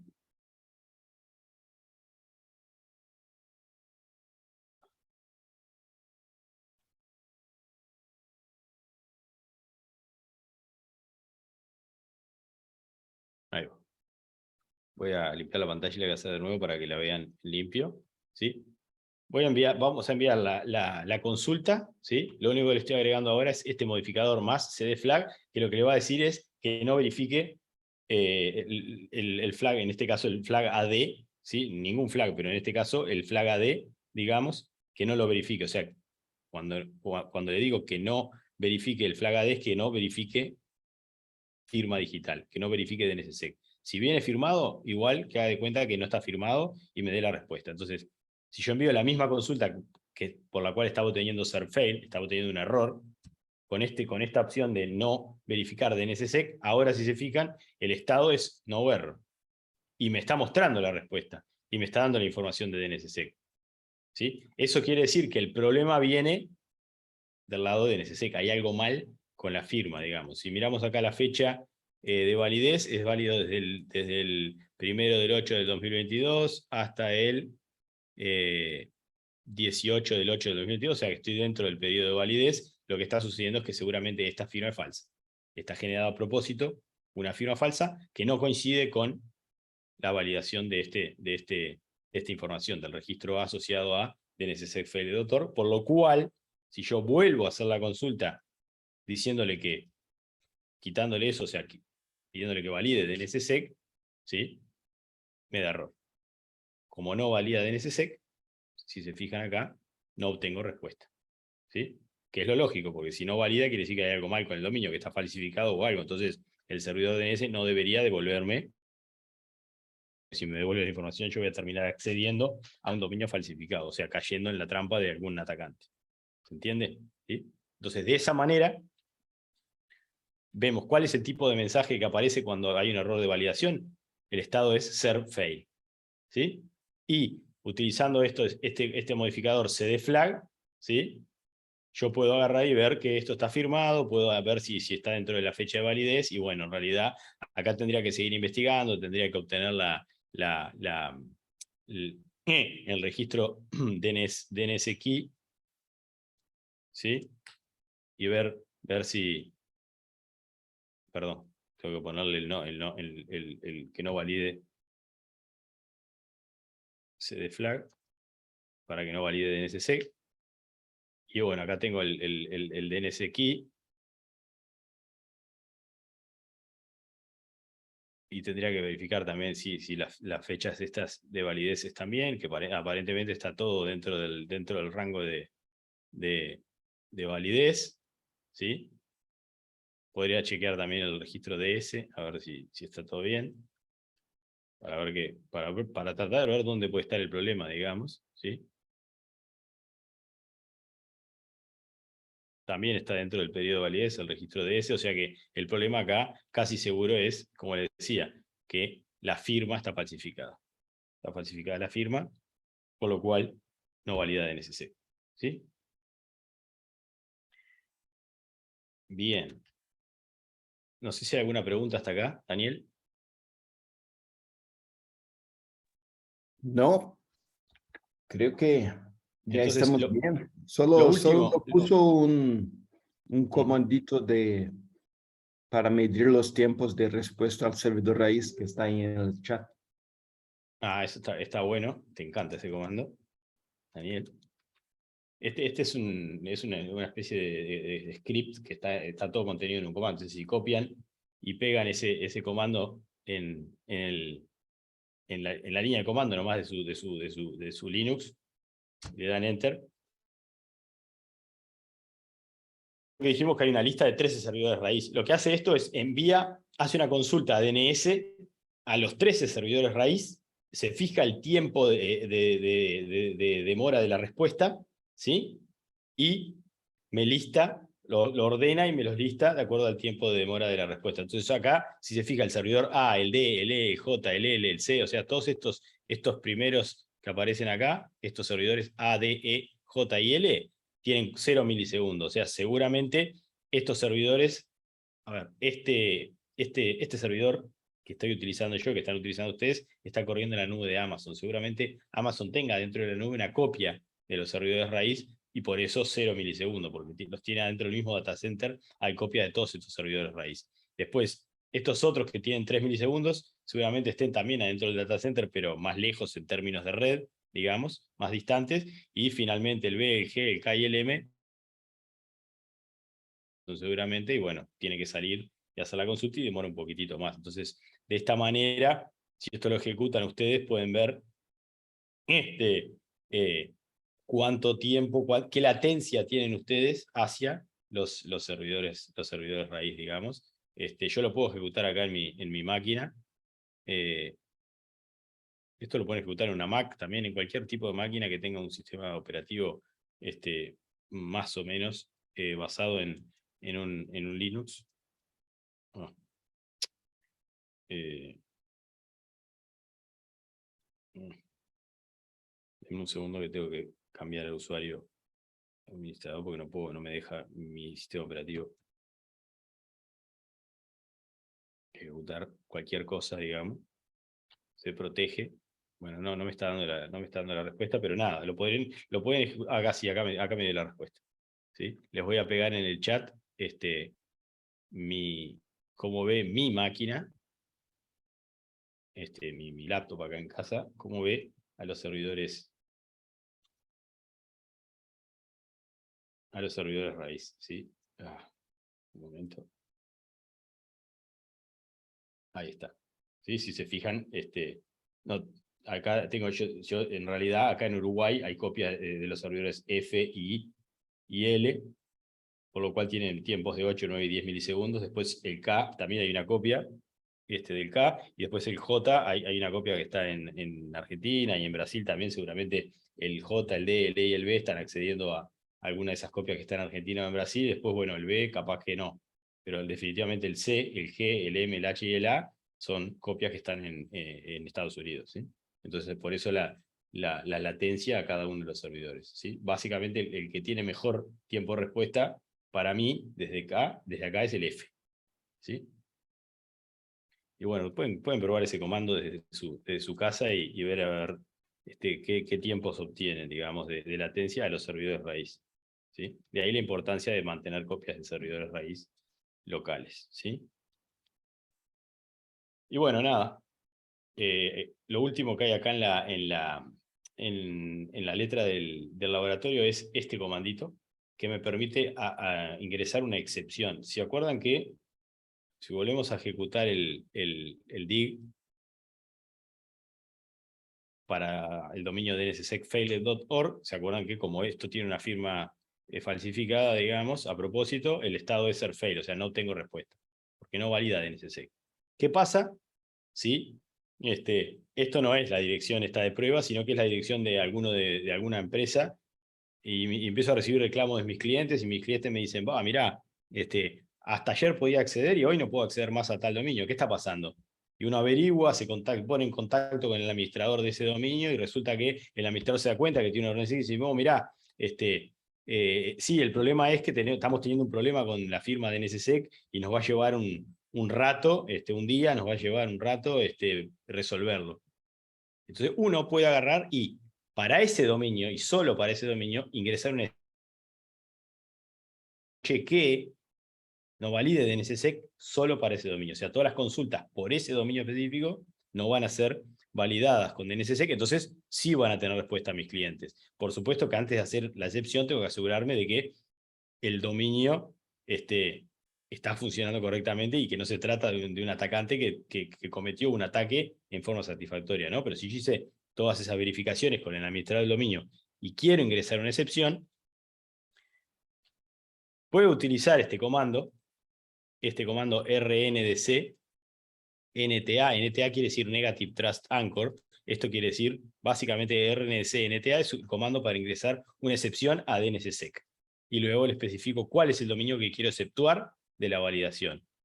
Es lo que le estoy diciendo a mi servidor bind es, no valides DNSSEC para el dominio dnssecfailed.org. Ejecuto el comando ese y me dice que ingresó una excepción para dnssecfailed.org y que esa excepción expira el 3 de agosto, ¿sí? O sea, hoy a las 23:32. Acuérdense que este servidor está en UTC, o sea que es a las 23:32 UTC, digamos, ¿sí? Ustedes tendrán que hacer la conversión para la hora local de Ecuador en este caso, o configurar su servidor para que esté en la zona de Ecuador y listo, y acá les aparece la hora local. De cualquier manera, ya ingresé una excepción para esto y ahora vamos a probar si esa excepción realmente está funcionando. Para probarla, ¿qué hacemos? Volvemos a ejecutar el dig a ver qué sucede. Y ahora, si se fijan, no error. ¿Por qué? Porque si bien todavía existe el error y esto no valida DNSSEC, como yo le dije que para ese dominio no validara DNSSEC, ahora no hace la validación y me devuelve la respuesta como si ese dominio nunca hubiera estado firmado. Entonces confía en la respuesta y nada, me está devolviendo lo que le estoy pidiendo, que es la dirección IP. Luego de que expire, o sea, luego de las 23:32 del día de hoy, esta excepción va a desaparecer y otra vez, si no se soluciona el error, voy a volver a obtener ser fail si hago la misma consulta. ¿Sí? Eso es un poco la opción, las opciones que tienen. Y si quisieran, si ustedes dicen, bueno, ¿y cómo puedo saber cuáles excepciones están vigentes o cuáles no? Con este otro comandito, rncnta -dump, lo ejecutan y les lista todas las excepciones que haya, digamos, ¿sí? Y tienen ahí otro comando para poder eliminar excepciones. Cuando ponen la excepción también le pueden especificar hasta cuánto es válida. Creo que el máximo en el caso de una excepción en bind es 7 días, o sea, yo le puedo especificar que dure desde, por defecto son son las 7. Por defecto es 1 hora, ¿sí? El valor por defecto de la excepción es válida por 1 hora, si yo no le especifico, pero yo le puedo especificar cualquier cosa entre 1 hora y 7 días. Sí, 1 semana. Aproximadamente, si mal no recuerdo. ¿Sí? Y bueno. Entonces ahora, hasta que haya pasado esta hora, cualquier consulta por el dominio de NSSec failed no va a presentar problema, digamos, aunque no hayan resuelto el problema de la firma. ¿Sí? Y bueno, hasta acá un poco lo que teníamos planificado para ver hoy. Daniel, te paso un poco la posta a ver si hay alguna pregunta, si quieres comentar algo más y voy a aprovechar y tomar un poco de agua. Ok. No, muchas gracias, Nico. Sí, entonces, la idea ahora sería escuchar un poco de los participantes. Esta es nuestra última sesión de la... Queríamos saber un poco de su avaliación, si esas informaciones fueron útiles y qué podemos mejorar, si quieren algún tema adicional para otra sesión futura. Estamos a las órdenes ahí. Nico, si quiere abrir la pantalla. Voy a detener la compartición y también decirles que si quieren encender la cámara, adelante, así nos vemos un poco. Y si no, si pueden encender el micrófono o comentarlo, digamos, sí, como dice Daniel, nos interesa saber qué les pareció la práctica de laboratorio, y bueno, si tienen alguna observación, si les gustaría ver alguna práctica más en particular o algún tema más avanzado de configuración.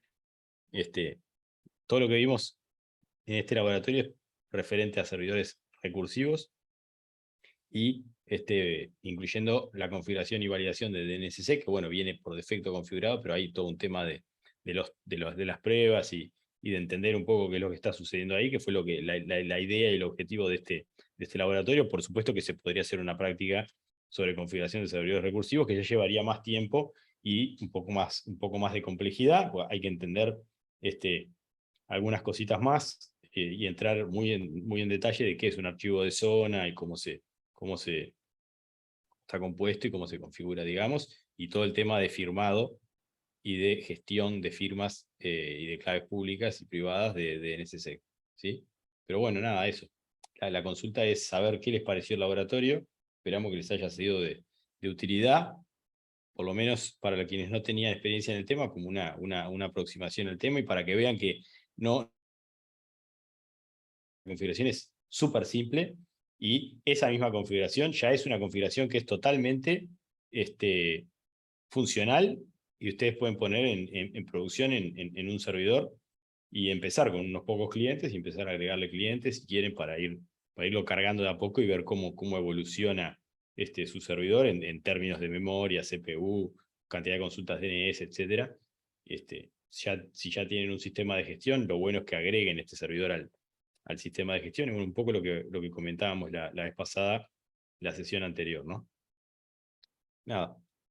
De nuevo, de mi parte y de parte de Daniel, esperamos que les haya sido de utilidad y que les haya gustado un poco esto de meter un poco de mano, como decimos acá en Uruguay, tener una experiencia más práctica de DNS y no solo la parte teórica, digamos. ¿Sí? Daniel.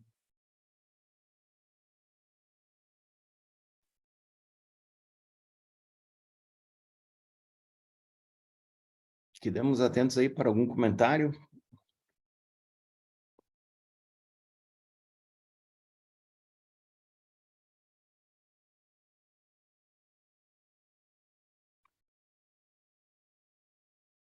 Tan tímido soy.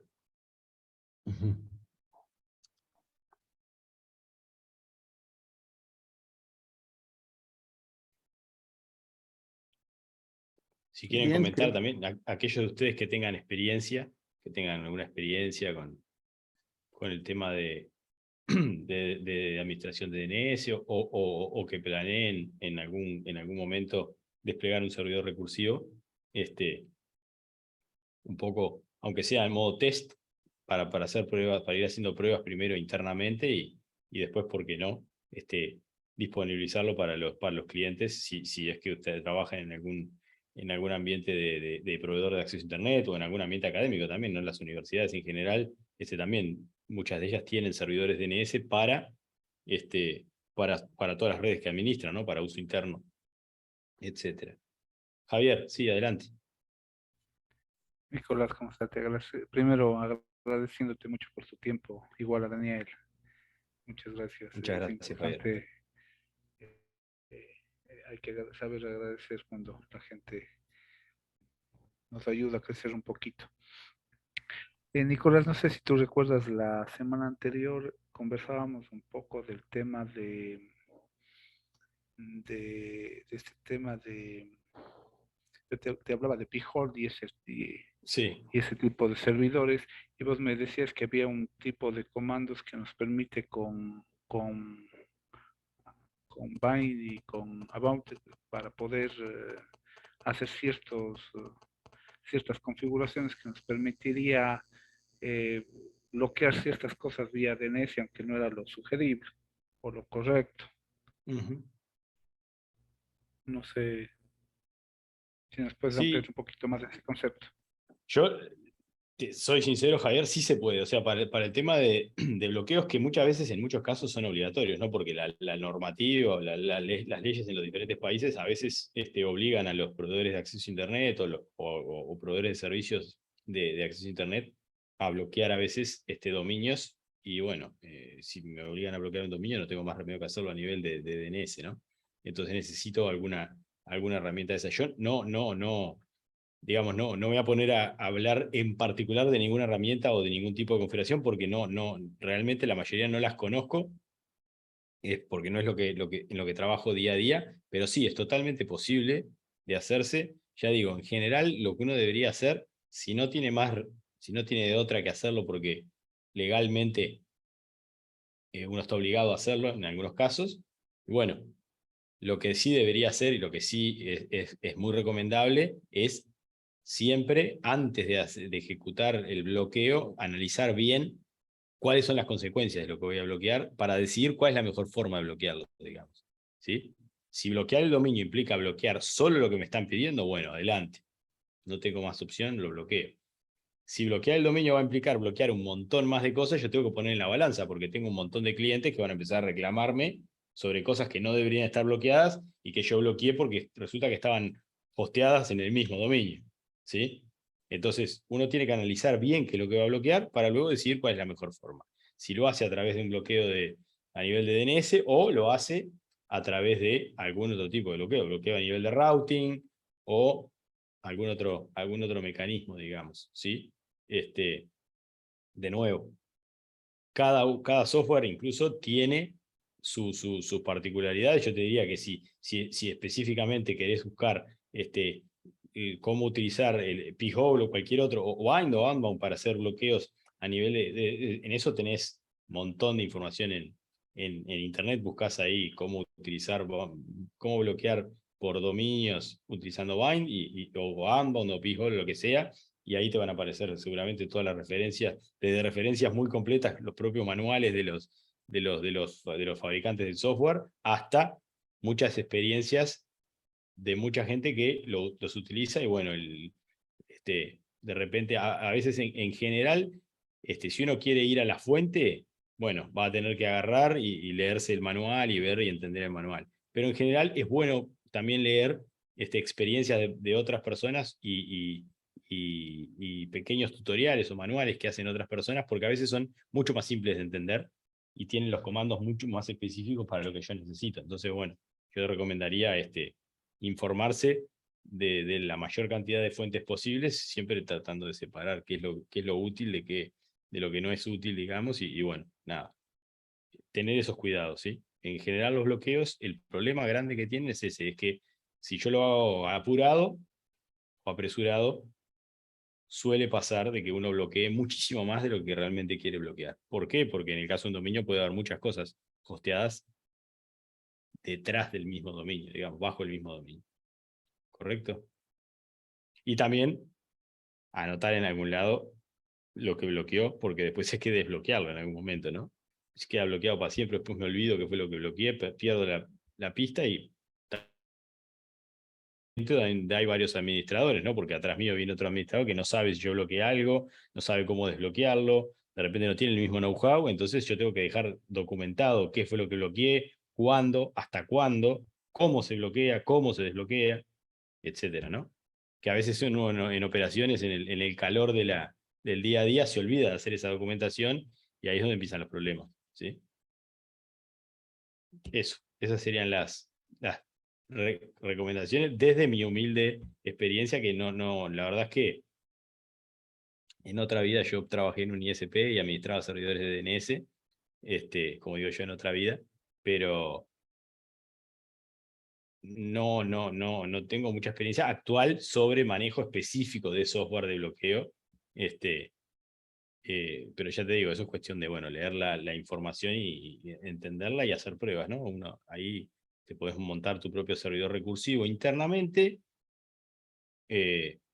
levantás Pijol o cualquiera de esos mecanismos o implementás en bind o en unbound del mecanismo de bloqueo que te resulte más adecuado y haces este tipo de consultas localhost desde tu mismo servidor o desde tu máquina a tu servidor, pero solo lo usas vos, digamos, ¿no? Entonces bloqueas un dominio, ves si realmente se bloqueó, lo desbloqueas, ves si realmente se desbloqueó, y bueno, después que agarrás experiencia utilizándolo solo vos para hacer esas pruebas y que estás seguro, bueno, de repente lo pones en producción. Ya te digo, si no tenés más remedio que bloquear como te lo piden, bueno, la recomendación sería esa, montar una especie de servidor de DNS recursivo de esta manera, como dijimos aquí, de prueba, agregarle toda la parte de mecanismo de bloqueo y probar, hacer pruebas, muchas pruebas.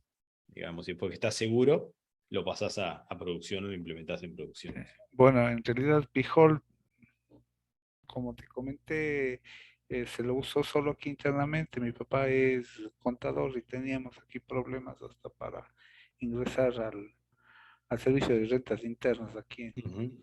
Lo que antes había que estarle poniendo en lista blanca. Claro, Hay que porque en general dedicarle, bloqueas un montón de cosas. hay que Claro, bloquea. dedicarle demasiado tiempo para que eso, por lo menos Sí, con porque Pijol.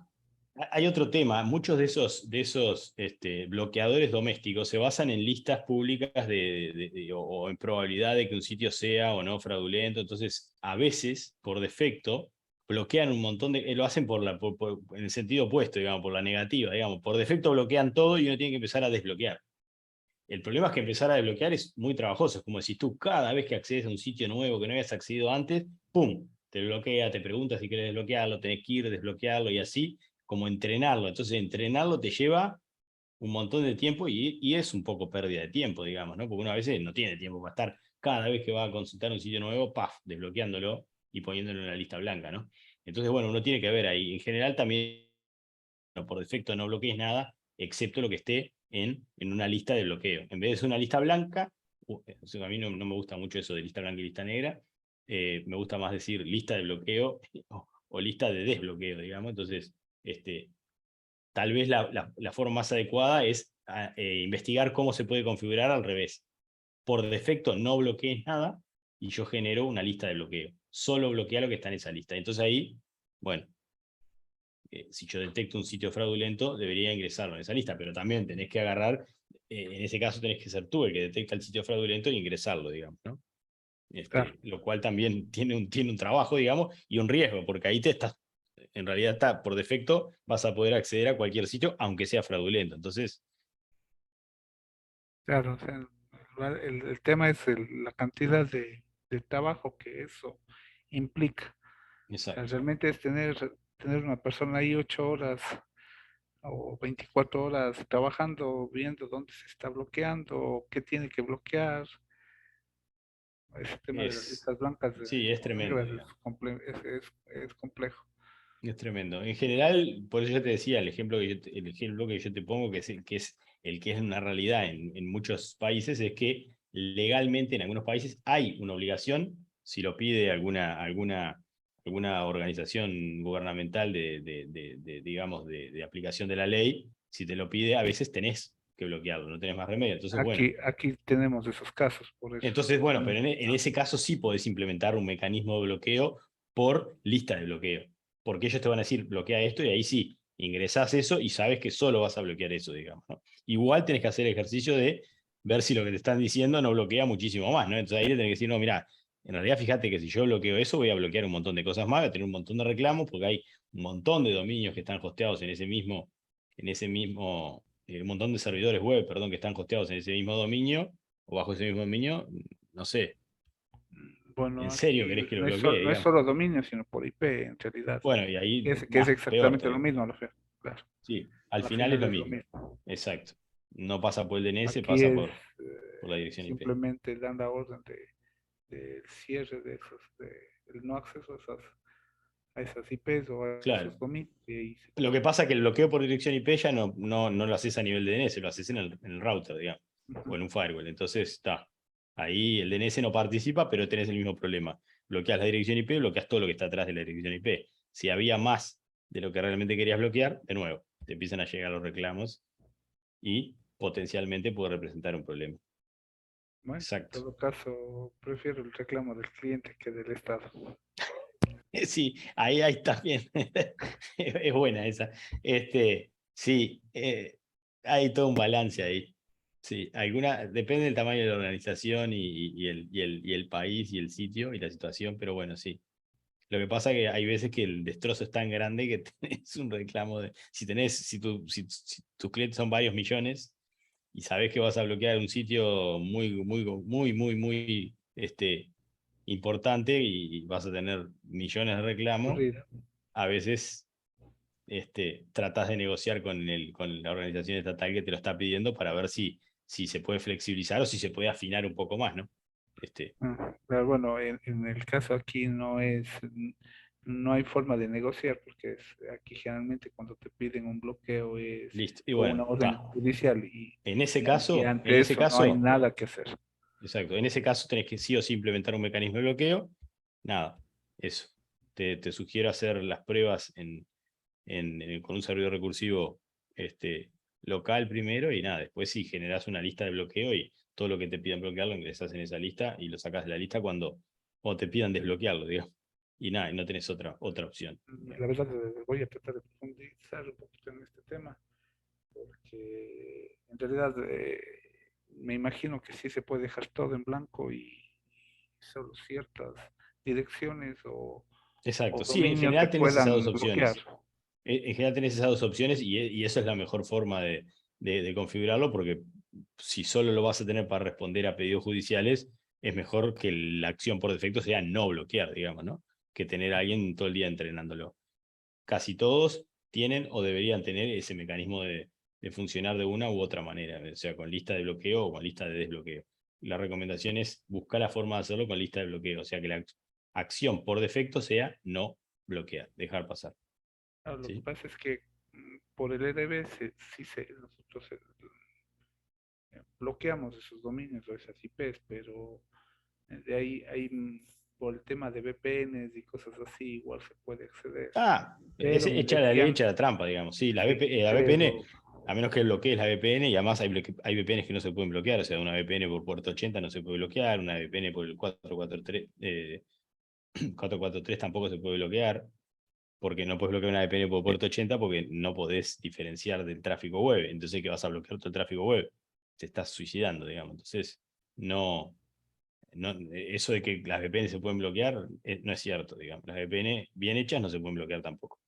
Y cualquiera puede levantar una VPN si sabe cómo hacerlo, entonces cualquiera puede bypassear un bloqueo por dirección IP, claro, ¿no? O por dominio. Porque también si vos bloqueas un dominio en tu DNS, yo agarro, configuro otro servidor recursivo que esté afuera, listo, que no tenga el bloqueo y ya está. sí Ya está. me salteo tu bloqueo de DNS. Pero bueno, nada, el usuario tiene que saber hacerlo eso, ¿no? Pero sí se puede bypassear casi cualquier bloqueo, digamos. ¿Sí? Existen otros sistemas, pero ya son más costosos, otros mecanismos que en general entran dentro de lo que llaman IDS, digamos, perdón, DPIs, que en inglés es Deep Packet Inspection, que son equipos que se ponen en medio, todo el tráfico pasa por ellos, y esos equipos hacen lo que se llama inspección profunda de paquetes, y lo que hacen es analizan a nivel, o sea, hacen un análisis heurístico de probabilidad a nivel de datagrama y se meten hasta adentro del datagrama, hasta la capa de aplicación. Entonces miran ahí adentro y generan y reconocen, se basan en reconocimiento de patrones. Entonces ellos son capaces de reconocer qué tipo de tráfico es. Es más, son capaces de decir, esto es tráfico de Twitter, esto es tráfico de Facebook, esto es tráfico de... esto es tráfico de streaming, de video de Netflix. Y entonces ahí puedes bloquear hasta con mucha fineza, digamos, pero en general son mecanismos sistemas propietarios que tenés que pagar y son muy costosos, digamos, ¿no? Sobre todo para una pequeña o mediana empresa, desplegar un sistema de eso no hace sentido, digamos, ¿sí? Pero sí existe forma de bloquear y evitar que los bypassen, pero bueno, todo tiene su costo, digamos. Justamente hace unos 2 días, me parece, alguien me comentaba, disculpa si a lo mejor estoy yéndome a un tema que no tiene que ver mucho con el DNS, pero a lo mejor tu experiencia, que había una forma de eh, acortar la latencia con los famosos servidores, los CDNs, y que había un software que permitía, me imagino que tiene mucho que ver en el tema del DNS para que lo que haga es desviar el tráfico por ahí, pero no sé si es que tú sabes algo del tema. No, no específicamente, o sea, sí conozco el tema de CDNs y de formas de mecanismos para bajar la latencia, pero bueno, nada, es como todo un mundo y un tema que merecería una charla entera aparte, digamos, y no tiene mucho que ver con el DNS, aunque muchas CDN, la mayoría de las CDNs utilizan algún mecanismo basado en DNS para decidir Justamente a qué algo así, servidor está bien, redireccionan porque lo que hacía, exacto. supuestamente el software lo que hacía es escanear los CDNs que supuestamente están eh, más cerca de tu punto, que los famosos brincos sean menores y el tráfico, todo ese tema del streaming y que obviamente redes sociales, que son los que se usa este rato, los más populares en los CDNs, Lo optimizan, simplemente digamos. lo optimice y que lo pase directamente para allá. Sí, en No, general no necesitas eso porque los que administran las CDNs ya hacen esa funcionalidad. Entonces, eso es transparente para el usuario. No es necesario que el usuario tenga un software para optimizar el uso de CDN porque de eso es lo que se encargan los que administran la CDN. Entonces, no sé, nunca utilicé un software de optimización de CDN justamente por esa razón, porque en general eso es la tarea que hace quien administra la CDN. Si la CDN está bien armada, y en general están bien armadas, la CDN misma te redirecciona al nodo más cercano que tengas. Entonces la CDN misma, cada CDN es la que se encarga de auto-optimizar, digamos, el tráfico hacia cada cliente. o sea, no es sugerible para nada, es perder el tiempo buscar algo de ese O sea, tipo. perder el tiempo capaz que es una palabra, que sería una definición muy dura, digamos, nunca es perder el tiempo probar esas cosas, pero ya te digo, la optimización de CDN es algo que es parte esencial del funcionamiento de la CDN. Entonces, vos no deberías necesitar ningún software adicional para optimizar tu tráfico a una CDN. Eso lo debería hacer la CDN. Entonces, poner algo en el medio, una capa en el medio que va a hacer el trabajo que ya hace la CDN, y sí, puede ser un poco no óptimo, digamos, por decirlo de una manera light, ¿sí? O dicho de Un otra poco manera más bestial, redundante. sí, estás perdiendo el tiempo y yo me dedicaría a otra cosa y no a tratar de optimizar algo que lo va a optimizar porque es de interés, el interés principal es del que administra la CDN, digamos, ¿sí? Para que el usuario tenga la mejor experiencia. Entonces, te diría que si no tenés más cosas que probar, bueno, te puedes poner a probar eso, pero hay otras cosas mucho más interesantes en las que de repente yo personalmente invertiría tiempo antes de tratar de optimizar algo que ya lo hace, de nuevo, el que administra la CDN. Ok, ok. Te agradezco un montón. No, gracias a ti, Javier, por todos los comentarios y la experiencia y y las consultas. Y bueno, nada, hasta acá de mi parte. Daniel. Creo que también de parte de Daniel, hasta acá la presentación de hoy. La próxima sesión, ¿cuándo sería, Daniel? ¿La tenés por ahí? Tengo. Ah, La próxima sesión es a respecto de ICANN y SPCP con Rodrigo de la Parra. Y estamos bien. confirmados para el día 22 de agosto. 22 de agosto. Es para el Hola. lunes 22 de agosto, ¿no? Sí, A la misma hora que hoy, el misma hora. 22 de Voy agosto. a enviar un recordatorio a todos Bien. para que se registren y aún ahora tenemos un poco de vacaciones ahí, no más Perfecto. sesiones semanales, pero con un poco más de tiempo. Sí, estas fueron seguidas porque eran relativas al mismo laboratorio, como dice Daniel, pero ahora la idea es tener más o menos una sesión sola cada mes, digamos, ¿sí? O sea que la próxima es recién el 22 de agosto y después vamos a tener una en septiembre, otra en octubre y así. Y bueno, nada, ya les adelantamos que con Daniel estamos empezando a analizar la posibilidad de que las últimas 2 o 3 sesiones, de repente de que hagamos en el año, capaz que las podemos hacer presenciales para los que puedan, o sea, no sé, juntarnos en algún sitio ahí en Ecuador y tener las sesiones presenciales para los que puedan asistir y también obviamente con asistencia remota para los que prefieran no estar presencial sino o no puedan porque están más lejos, hacerlo remoto, o sea, hacer algo híbrido, pero bueno, de alguna manera tratar de hacerlo presencial para poder reunirnos, vernos cara a cara, que la experiencia es totalmente diferente, ¿no? Y bueno, conocernos un poco mejor y nada, eso. Muy bien, voy a hacer un stop aquí en la grabación. Muchas gracias a todos, gracias Javier.